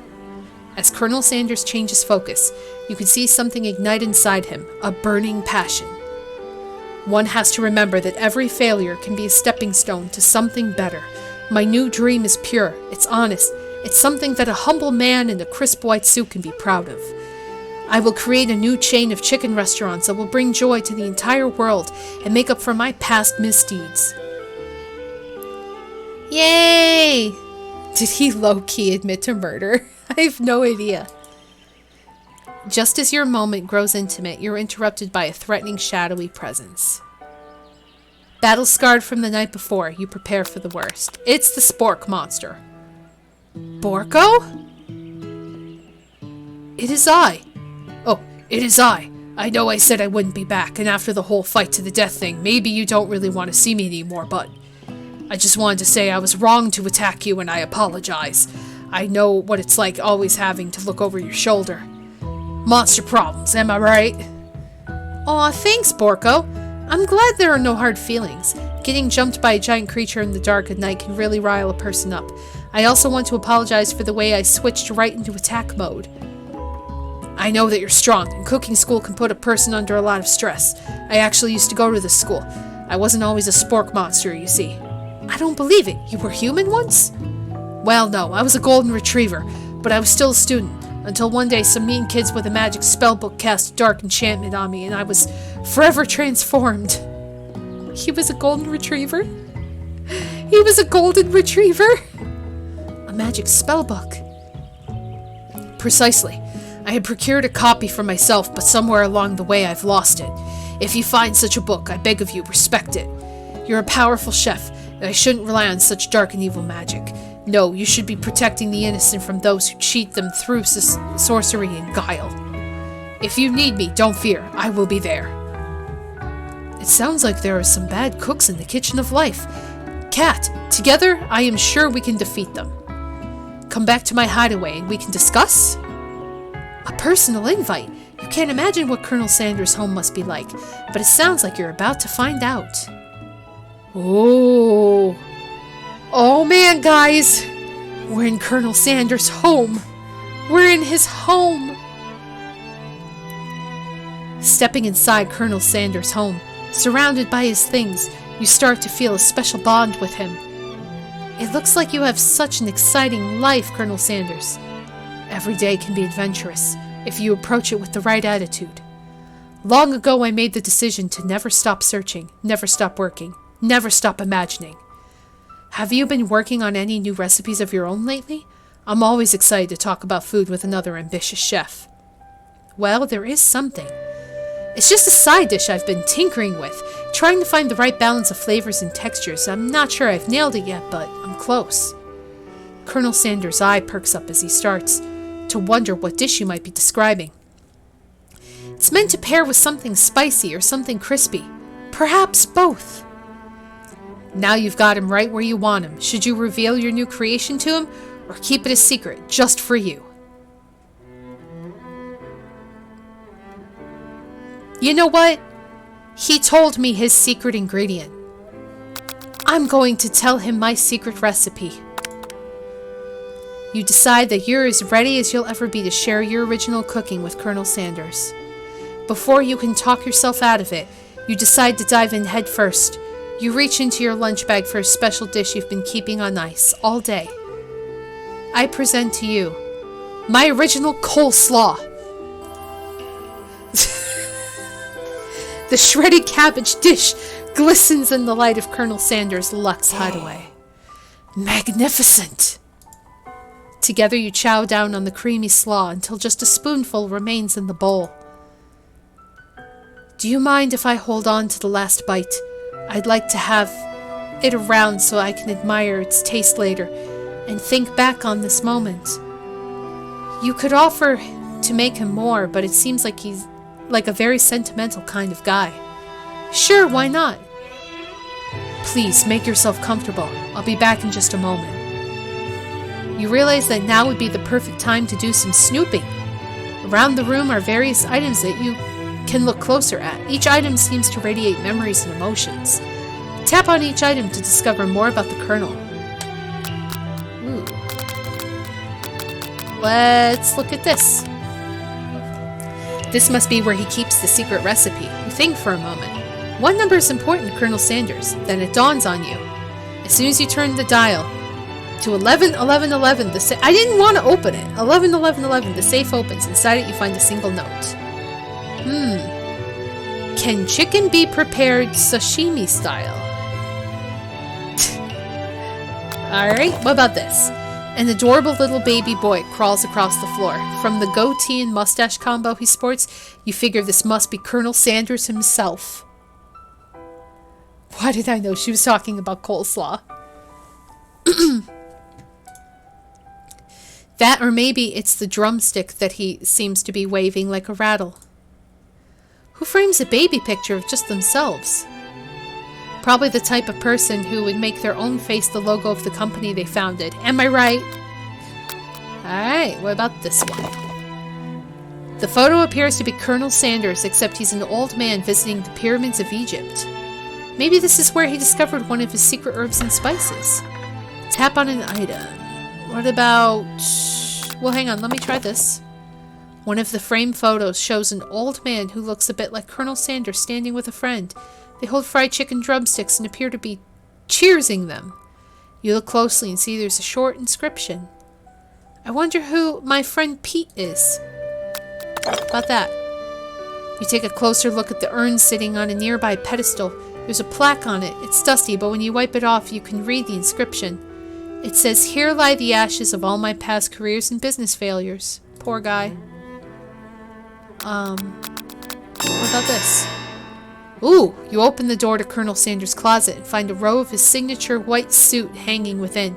You take one off its hanger and try it on. The jacket is a bit big for you, but it's soft and comfortable. You give yourself a deep hug, breathing in his scent. They say that home is where the heart is. Is this what they meant? Before you can look any further, you hear Colonel Sanders returning. He has a new dish that he's been working on, and he wants you to taste it. You try to act casual until he asks you why you're wearing his jacket. I don't usually loan those out, but I must say, it does look good on you. Oh crap, the jacket. You forgot to take it off.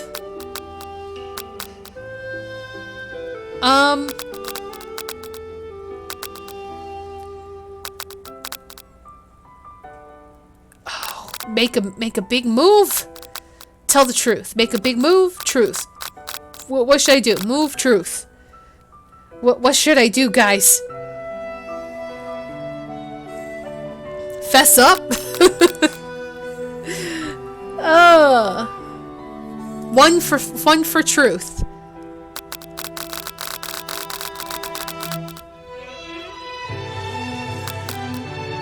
Truth. Two for truth. Alright. You confess. I think I've developed feelings for you. I might be developing feelings for you too, but I'm concerned. I can't let anything get in the way of my dreams. Overwhelmed, you take off the jacket and run for the door. But the thought of leaving Colonel in the midst of such an emotional breakthrough leaves you pause. You stop yourself. Colonel? Yes, Cat? I honestly think this may be the beginning of something wonderful. I think you're right. We should take things slow. You talk late into the night and drift off into a slumber. Dream sequence! It's just...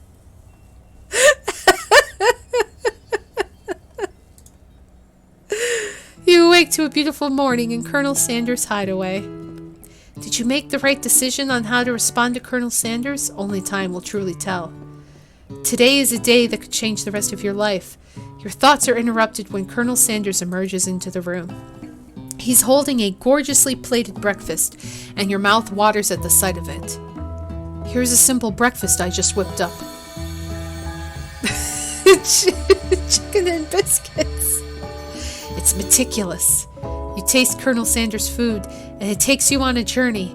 When you return, he's waiting to ask you an important question. So, would you say that we're the perfect match?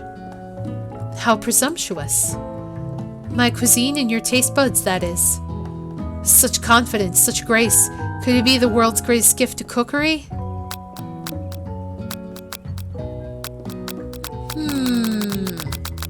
That's not breakfast, Tommy.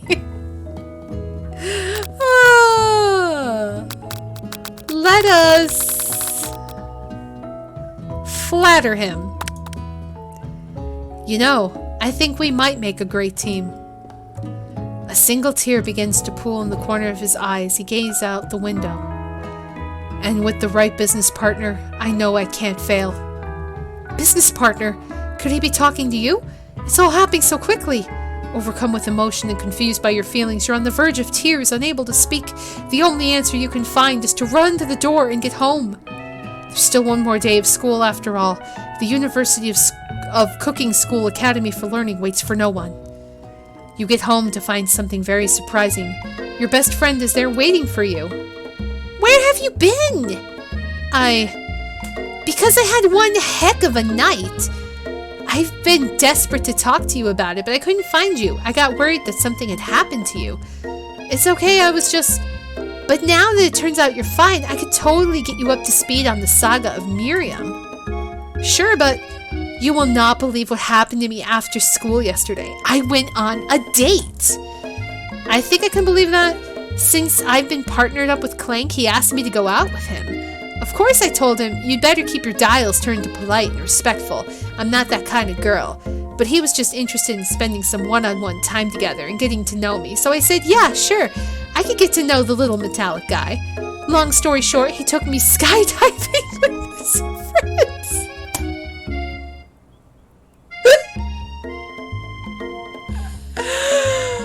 Oh my god. Oh. Did she just say skydiving as if it's a typical first date to go on the talking pressure cooker? And now I'm not really sure where we stand. You don't give Miriam time to tell her whole story, however. Bottling up the details of your own night is just too much to bear. And I went on a date too, back to Colonel Sanders' house where I spent the night with him. You what? Nothing happened but the emotional connection. Wowzers. Miriam tells you to move on from this whole Colonel Sanders obsession and focus on school. If being obsessed with Colonel Sanders is wrong, you don't want to be right. After a short argument, you both agree to go your separate ways. Oh! Now Miriam's upset with me.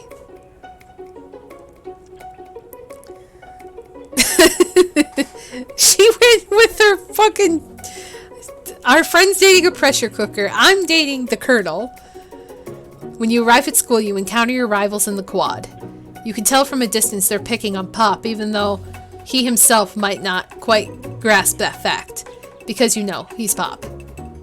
What's this swirly? Sounds delicious. Oh, it's great. I'll order you up one right away. I'll have my swirly with sprinkles, please. Hehe, Sprinkles is a dog and a treat. You can get your swirly dip too. Why don't you pick on someone your own size? Because I'm literally the biggest person at this school. There is that horse that Colonel Sanders rides to school, but who would dare pick on such a gentle and beautiful creature? You've got some nerve, Cat, suggesting I pick on a defenseless horse. Now you're twisting my words. I won't have it. You clench your fist, but the injury from yesterday's mixer accident makes you wince with pain. Doesn't look like you can go on cooking like that. Might as well just give up. I'll never give up. Ever. Colonel Sanders arrives just as it appears things are close to boiling over. A naturally intuitive person, he senses that something has been going on. Is everyone excited for the final day of school? Kat, how's that hand feeling? I'm sure you'll be back in fighting form by this afternoon. Oh, my voice.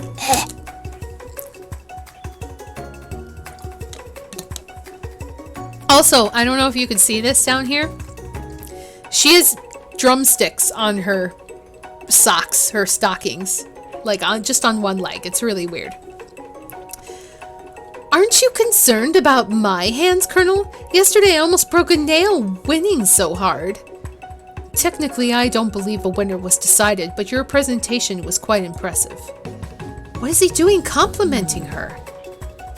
But what about the flavor of my delicate, warm, gooey chocolate sauce?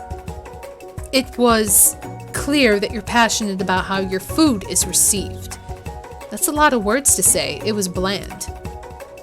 Excuse me, Kat. I am more than capable enough to speak for myself. Maybe you could tell me more about your thoughts as we walk into class, Colonel? I'm always interested in discussing the fine art of fine foods. See you inside, Cat. Oh boy. Annoyed by Colonel Sanders' inability to see Ashley for who you know she really is, you walk across the quad to get some distance. In an attempt to distract yourself from how slighted you feel by that interaction with Ashley, you take out the spell book you recovered yesterday and start flipping through the pages. Whoa, that's the book? It looks like bad news. It's just something I found laying around. It would appear to be some sort of grimoire, but I don't really believe in that magic stuff. A grimoire? Like a book of spells? I don't know. Who would spend so much time decorating a magic book if it weren't really powerful? I can think of one surefire way to find out. You open to a page covered with arcane warnings. Cast only in case of extreme emergency, it says around the edges of the page.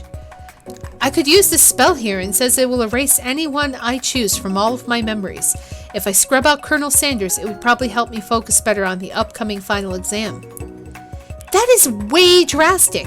Couldn't you do something else? Like anything else, not rooted in dark magic. Maybe tie a string around your finger. Okay, fine, it is drastic.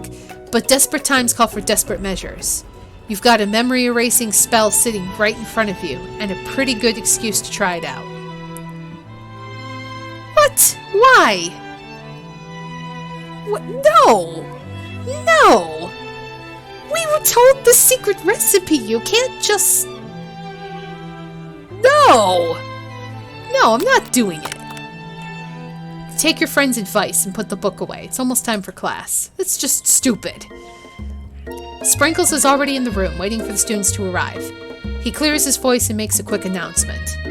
I want you all to know, I feel something of a dog moment coming on, but I assure you it's nothing to be afraid of. His cute little nose scrunches up and he begins to breathe quickly. He must be hungry. Reach for some old homework to give us a snack. Dogs can be rather unpredictable, especially Sprinkles. Wait to see what happens.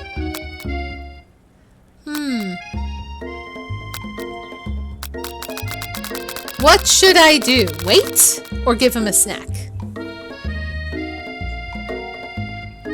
I'm kind of leaning towards wait. Because I don't want, since it's the final exam, I don't want to, like, bribe him. Do corgis get the reverse cough? I'm not sure. But...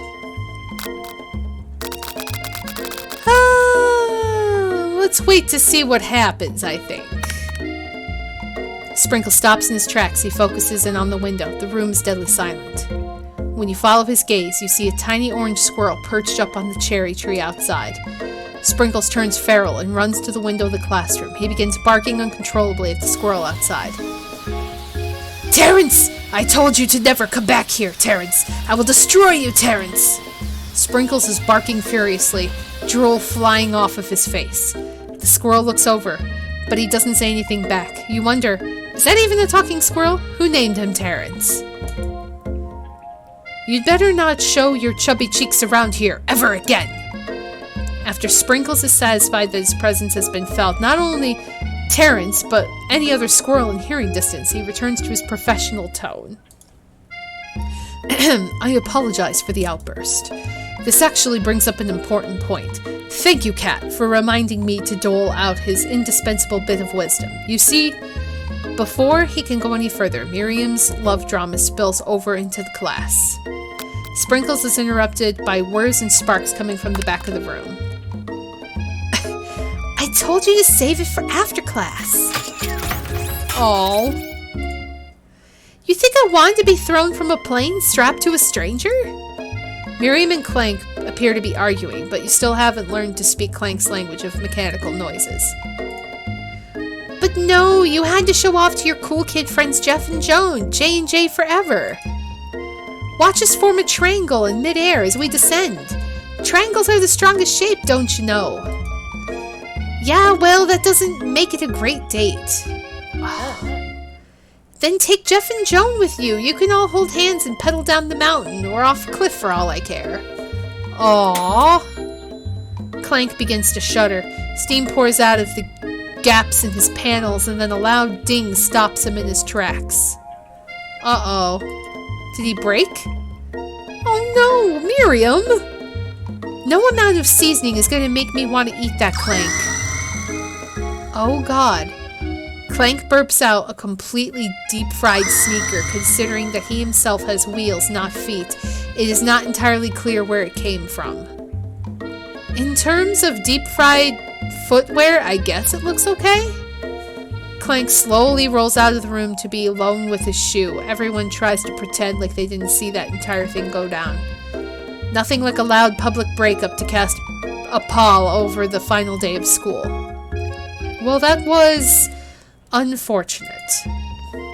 But we mustn't be distracted from what lies ahead. The final competition showdown challenge exam. I'm still working on the title, but I think you get it. Test time approaches. See you all in the arena. But before you can think about your upcoming competition, there's a very beautiful soul nearby in need of a pep talk. Hey Miriam, are you okay? Okay? I'm so mad I could smash a tiny mug, spilling several droplets of hot cocoa all over the floor. How could he embarrass me in class like that, in front of everyone? Her tiny cocoa is a delicious treasure, so if you know that this breakup is no joke, even if the source of her frustration is a silly boy. I know that you know this, but I'm gonna say it out loud. You don't need anyone. Me and you, we're gonna cruise through the final test and hit the carpool lane to Success City. Miriam brightens up, imagining the wind rushing through her short bangs, but she hesitates to embrace the feeling all the way. You're not going to saddle up on Colonel Sanders' stallion and ride off into the sunset without me. Of course not. Well, maybe sorta, but I'm sure there's a pony out there with your name on it, and a ranch big enough for both of us and whoever else we want to bring along. If it's not Pop or Clank or anyone else you meet today, tomorrow, or this whole year, so what? You're a special person who shouldn't settle for the first someone to show a little interest anyhow. Is it wrong that I want to eat that shoe? Ew. Miriam gives you a big hug and wipes the tears from her cheeks. I should really review my menu for today. I'm going to make a very special soup, and I bet that Professor Dog is going to love it up. While you were pep-talking Miriam, you completely missed lunch, but that's okay, because you had a better idea of how to spend the time before your exam. You've decided to head to the arena early to practice a dish.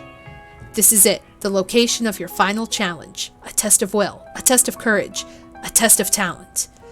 And a chance to beat the pants off of Van the supposed madman and his eviler counterpart, Ashley. As planned, you begin to run through a quick test of a recipe you've been working on, Cat's famous chicken pot pie.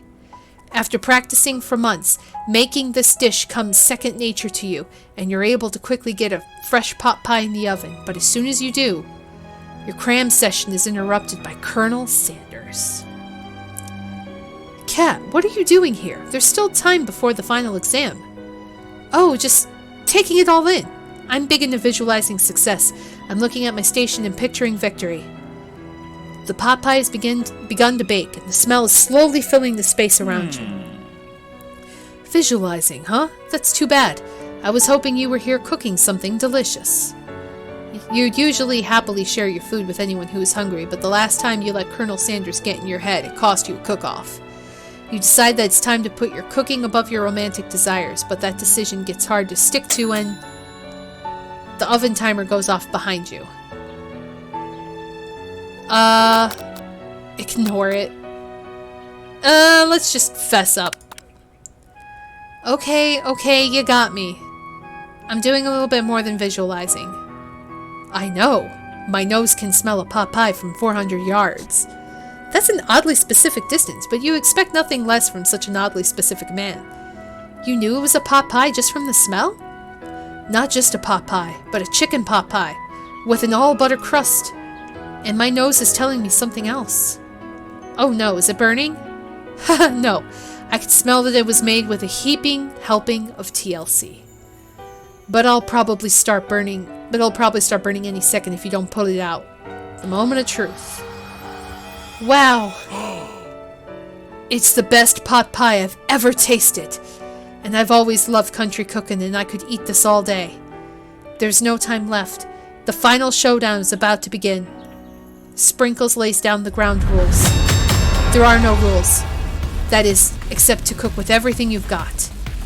You step up for the cook-off of a lifetime. You decide that mac and cheese plus the pot pie you've been practicing are just the dishes that'll push you over the edge to victory. Meanwhile, both Van and Ashley are prepping wildly elaborate dishes, per their usual over-the-top selves.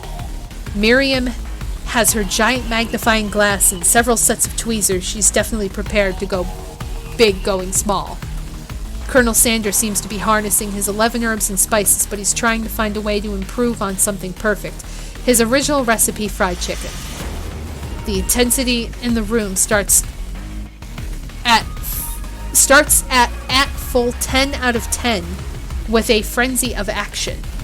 Why is there two ats? At. Everyone is calling out really cool special cooking moves as they prepare their food. Wow, this is getting serious. Colonel Sanders batters his chicken as it levitates through the air. Egg wash!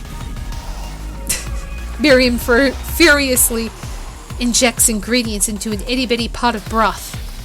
Best friend Bastard Blaster! What the fuck is happening? Van flexes his pectorals as he chops open a sea urchin.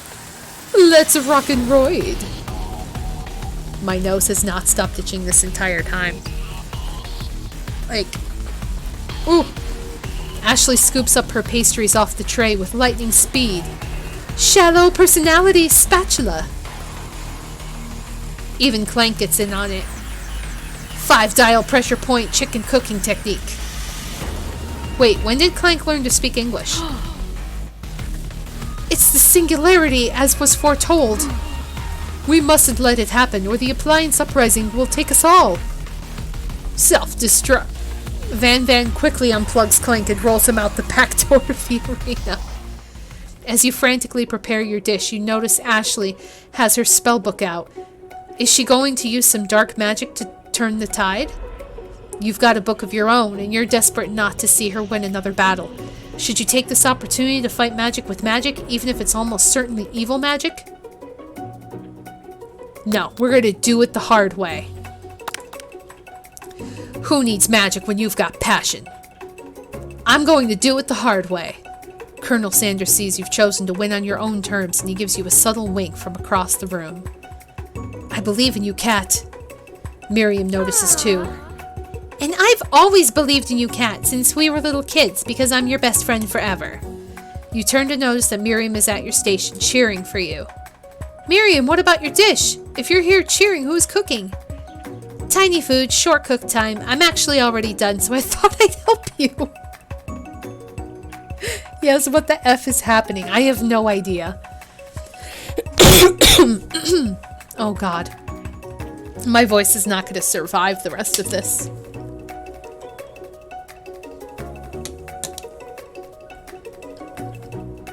Oh, that's sweet, but... Miriam tosses a handful of spices directly into your boiling noodles. Oh no! It's the secret ingredient! However, she doesn't know that you lied and the ingredient was made up. And where in the world did she get an Eye of Newt from? The boiling pot explodes, sending Miriam flying backwards. The watery noodles begin to swirl in the air, bubbling up into a dark cloud that thickens and congeals before your very eyes. Oh my god.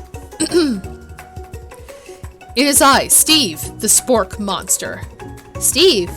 Wait, what happened to Borko? You're not here to battle me, are you? We spork monsters are many, but I think Borko had the day off, so you have conjured Steve, and I hate to battle, so I'd say you're doing pretty alright. Oh hey, you're in the middle of a cooking competition. I love this stuff. It's better than TV. You crazy kids and your culinary skills really impress me. Mind if I hang out? Sorry, Steve, but I'm kind of in the middle of something. Do you mind? Steve, the spork monster, notices that you've got the grimoire stashed beneath your cooking station. I see what you're up to. Crisscross some magical items and accidentally summoned me, huh? Yeah, I guess. You guessed it, sorta. If you're here, would you mind tossing some fresh noodles in a pot of salted water? I'd love to. I always wanted to be a top chef, actually. You know, when I was just a little spork pup back in my old country? You can feel Spork Monster winding up to tell a very long and involved story. You don't know exactly where they came from, but it seems like it was probably lonely there. Actually, you know what? Maybe you should watch from the stands. I really need to focus on this competition. I understand. It's kind of like that time in monster school I had fallen asleep during scare tactics class. When I woke up, you toss a serious stare at Steve and he takes the hint. Never mind, I'll tell you later. Good luck. Having suffered this huge setback, you don't know how you could ever win. You summon extra power from deep down within yourself.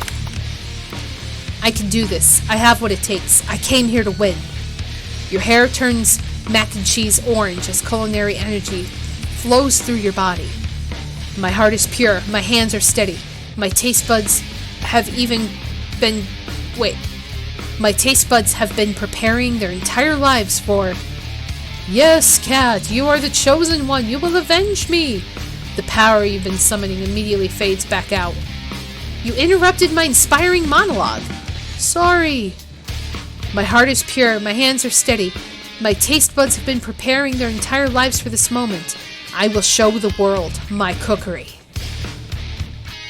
Yes, now we are now Mac and Cheese Goku. You begin to levitate off the ground. Energy courses through your body. You know that with this power you can do anything, except turn back time, which would be super useful because while you were powering up, your chicken pot pie overcooked in the oven and can't be served. But don't worry, dear cat. You may have suffered some setbacks, but all is not lost. Impressed with your fortitude, Colonel Sanders decides that you have earned his support. I've been watching you today, and I must say I'm truly impressed. You've been thinking on your feet and rolling with the punches. He steps up to your station and stands right beside you.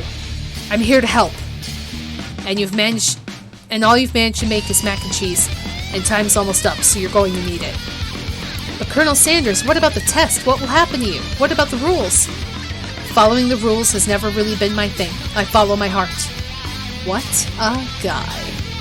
Colonel Sanders unfolds a delicate white towel to reveal the most delicious fried chicken tenders you've ever laid your eyes on. And besides, sometimes unexpected combinations can have surprising effects that surpass their individual efforts. Are you suggesting? If we combine forces, we can form a perfect food union. Time's up, students. So we're serving chicken and mac and cheese, I think? With time expired, it's the moment everyone has been waiting for. You must now prepare to present your dishes. A handful of students stand tall, but the class seems incomplete. It seems we're missing some students. Pop? Clank? From off-screen, you hear a pure and innocent giggle that can only come from one student. I'm flying! It sounds like it's coming from that broom closet over there. Miriam, would you mind? Inside of the closet, you see Pop hanging on a broom, hooked by the elastic of his underpants. Pop, get down from there right now. Let me guess, did Van have something to do with this?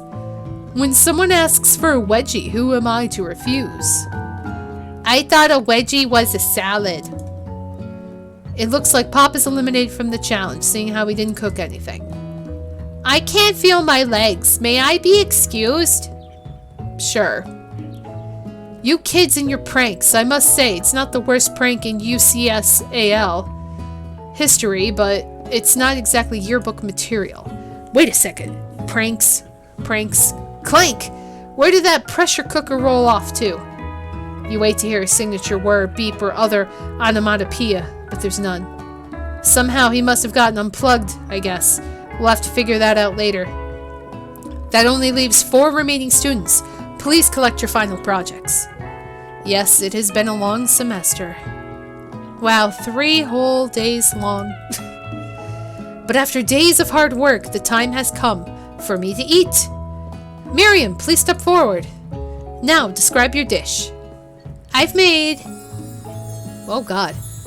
Tender udon noodles and savory soup. My word, it's so delicate. Is that teeny tiny... Narutomaki I spy floating atop in this itsy bitsy bowl? Yes, chef. Please call me Sprinkles. Chef is my father's name. Yes, Sprinkles, and some green tea made from baby tea leaves that I picked myself. Sprinkles carefully sniffs around the dish before opening his mouth and letting just the tip of his pink dog tongue dip into the bowl. Sublime! Would anyone else like a taste? Oh, come on, I'm not one of those dogs who doesn't floss. I even have a really cute electric toothbrush for dogs. Fine, I'll enjoy it all by myself. and in a flash the entire meal has been devoured. Not that it looks much, but it was less than a thimble's worth of soup. A+. Rarely do I taste a dish with as much love poured into it as yours. Miriam is overjoyed. She gives you a huge hug. Thank you, Cat, for helping me to believe in myself. Van, you're up. Now describe your dish. I made uni over smooth egg custard and an axeon urchin shell topped with caviar. Did you skewer one type of urchin with spines from a second different colored type of urchin? Yes, Sprinkles. A bit much, don't you think? That's exactly why I did it. A bit much is my kind of brand. Doesn't it look cool? Sprinkles leans in to sniff the uni, but he can't get his nose close on account of all the spikes. He begins to paw at it erratically, causing the custard to slosh around. Woof woof! Please be gentle with my cuisine. Grrr. Finally, Sprinkles goes all in, tongue first, but he can't get past all the needles. He reels back as his tongue is poked and prodded. Ouch! My tongue! People are still, what is this game? I have no idea what this game is. We're just rolling with it, like I said. The professor appears to be having an allergic reaction to the sting. I can't eat this. It keeps poking my tongue. Disqualified. A stunning turn of events. Who would have thought that serving food in a bowl made of needles would make it difficult to eat? Dejected, Van does not go gentle into the night. Disqualified? For glamour? Don't discount simplicity. This isn't the last you've heard of me. Before forcing us to endure his swollen tongue for at least another moment, Sprinkles graciously laps up a bowl of milk. I know, yeah, I'm a dog and I drink milk. Get over it. Sometimes it helps calm my agitated tongue. Next student, Ashley, it's time to step up. Now describe your dish. I made orange blossom Turkish delight and a light rosewater syrup topped with French meringue and connected by sugar glass. That actually doesn't sound too bad. Indeed, it's quite delightful. However, I'd ask that you please refrain from eating it or attempting to taste it in any way. It's very fragile and meant to be a display piece. Don't eat the food? At a cooking school? Got toast in your ears or something, Cat? I told you, it's a display piece. Ashley, I must say, it is beautiful. However, this is a cooking competition at a cooking school. Yeah, which is why I cooked it and did an extremely good job cooking it too. I didn't realize we were having an eating exam. If I wanted to be judged on eating, I'd go to College of Eating School for the hungry. Oh God, this girl. I suppose you could smell it if you absolutely insisted, but don't breathe too hard. You might disrupt the sugar spiral. If the food cannot be eaten, it cannot be judged. You are disqualified. Rage overtakes Ashley, and she finally cannot keep her two-faced routine up. You wouldn't know high-end cuisine if it cooked you. And with that, Ashley storms off to rededicate herself to being the best, but this time without being shackled to try to be the fake nice and liked by everyone. This isn't the last time you've heard of me either. If this class gets much smaller, I'll be teaching myself. You and Colonel Sanders, the final cook, step up together. Two chefs. What began as a bowl of delicious mac and cheese has become something else. Oh, the chicken and mac and cheese. There we go. I get you now. He examines it closely, sniffing and eyeing the bowl. Uh-oh, I don't have a good feeling about this. From somewhere in the room, a literal drumroll plays. Just when I thought I've seen everything in this kitchen, you give me this thing. And completely blow me away. In my 49 dog years of life, I have never tasted anything so delicious and perfectly balanced. It is so delicious, in fact, that everyone passes the class. You pass, you pass, you pass, you get a pass. Is he Oprah now? Did we just create Oprah? Dog Oprah? Sprinkles Oprah? Oh my goodness. Everyone gathers around and partakes of the mac and cheese bowl. They all seem to transcend this reality into another dimension. You win! Together, you and Colonel Sanders have made a new menu item. The new menu item is so impressive, even Van and Ashley are drawn back in by its magnetic fragrance. When they gaze upon your mac and cheese bowl, they admit that you are indeed an excellent chef. Sprinkles declares that you have passed. Everyone has passed. There was supposed to be more battles, but come on, how could they be better than this one? Now that the school year is complete and everyone has graduated, the students return for one last assignment to get their groove on. The cafeteria has been completely redecorated in order to serve the site of the school's graduation dance. Compared to the massive high-tech cooking arena, the humble decor seems downright cute and cozy. Wait, why does everyone pass because of us? I have no idea. Chidoral's trying. DJ Dog is in the house! Ow, ow, ow, woo! I can't even, like, my voice is just really bad right now. You know that Sprinkles was a master chef, but also a world-renowned... You knew that Sprinkles was a master chef, but also a world-renowned turntablist? Who says you can't teach an old dog new tricks? Van and Ashley tell everyone they've committed themselves to righting the wrongs they did while they were the villains. What the frick is happening here? For a moment, you actually believe them. Not another haunting. No ghosts allowed at graduation. It's clearly written in the school's bylaws. I was never actually a ghost? It was a trick all along to get you to finally notice me? Oh, amusing. So he was never dead. He was never dead. And now that everyone is together, it's the Spork Monster. He has totally mellowed out. Everyone, the Spork Monster is no more. From here on out, I prefer that everyone refer to me by my new name, Party Monster.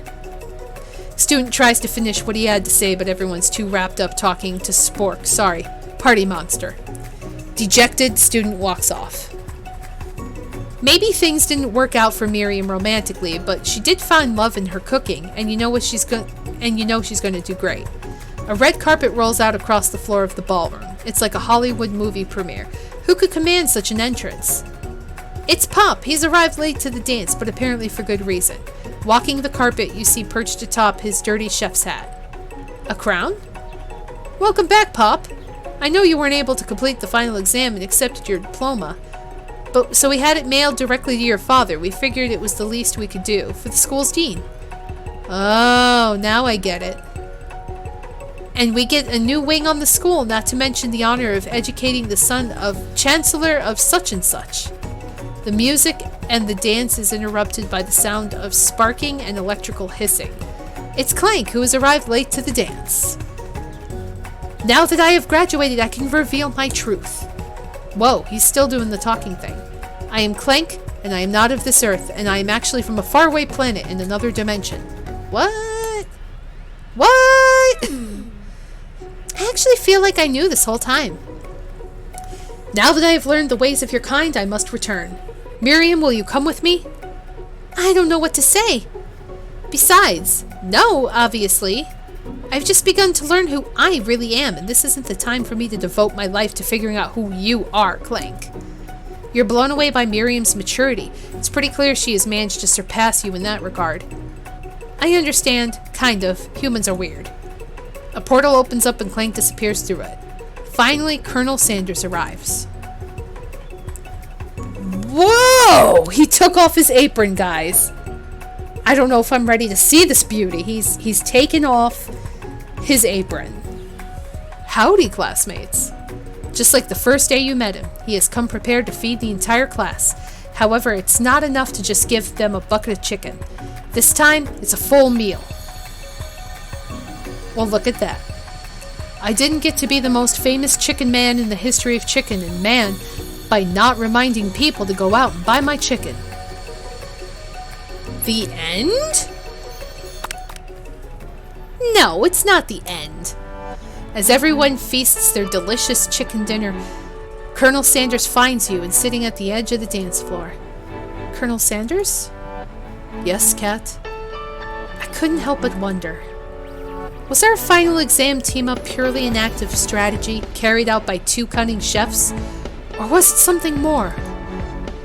I'm afraid I can't answer that question directly. Instead, I'd like to ask you a question of my own. May I have this do-si-do?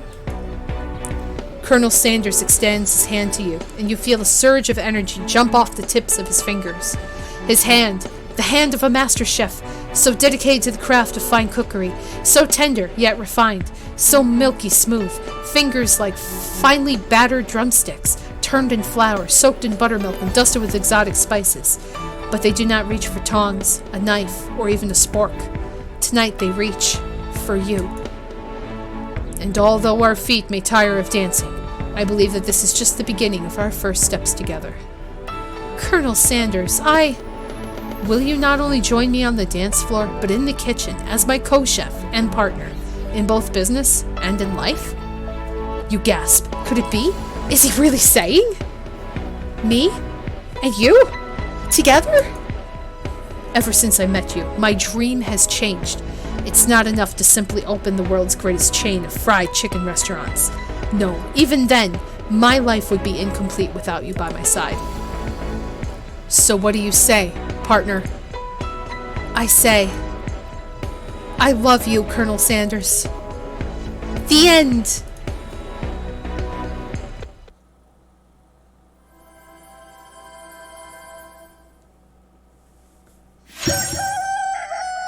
Yep.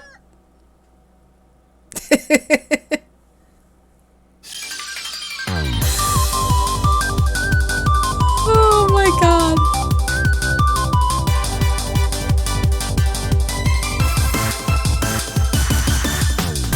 This is amazing.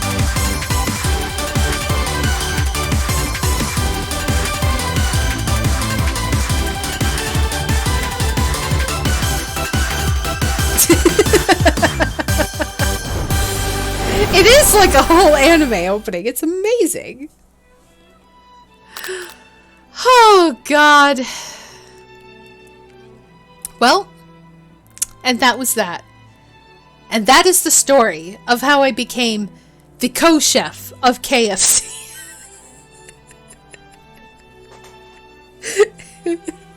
Sorry, I've been keeping this secret from you. Are we done? My lifespan has been shortened. Oh, well, guys. What happened? I don't remember anything since 9:30. Well, thank you guys for watching. I hope you enjoyed this hilarious adventure. And if you guys would like to try the game out yourself, it is for free on Steam, and anyone can download it. And you could also try to romance the Colonel, or not, whatever you prefer. But I enjoyed this. I had fun. I had a good laugh. This was very well executed. Kudos to, I guess, like, the KFC people who helped do this. Like, I'm not craving Kentucky Fried Chicken, but I do think that this was really well done. I feel like I just kind of took a little bit of a drug trip. I need to go to bed. I'm very tired. Giantorio's craving morphine right now. He feels delirious. But, so yeah, thank you for watching. I hope you enjoyed.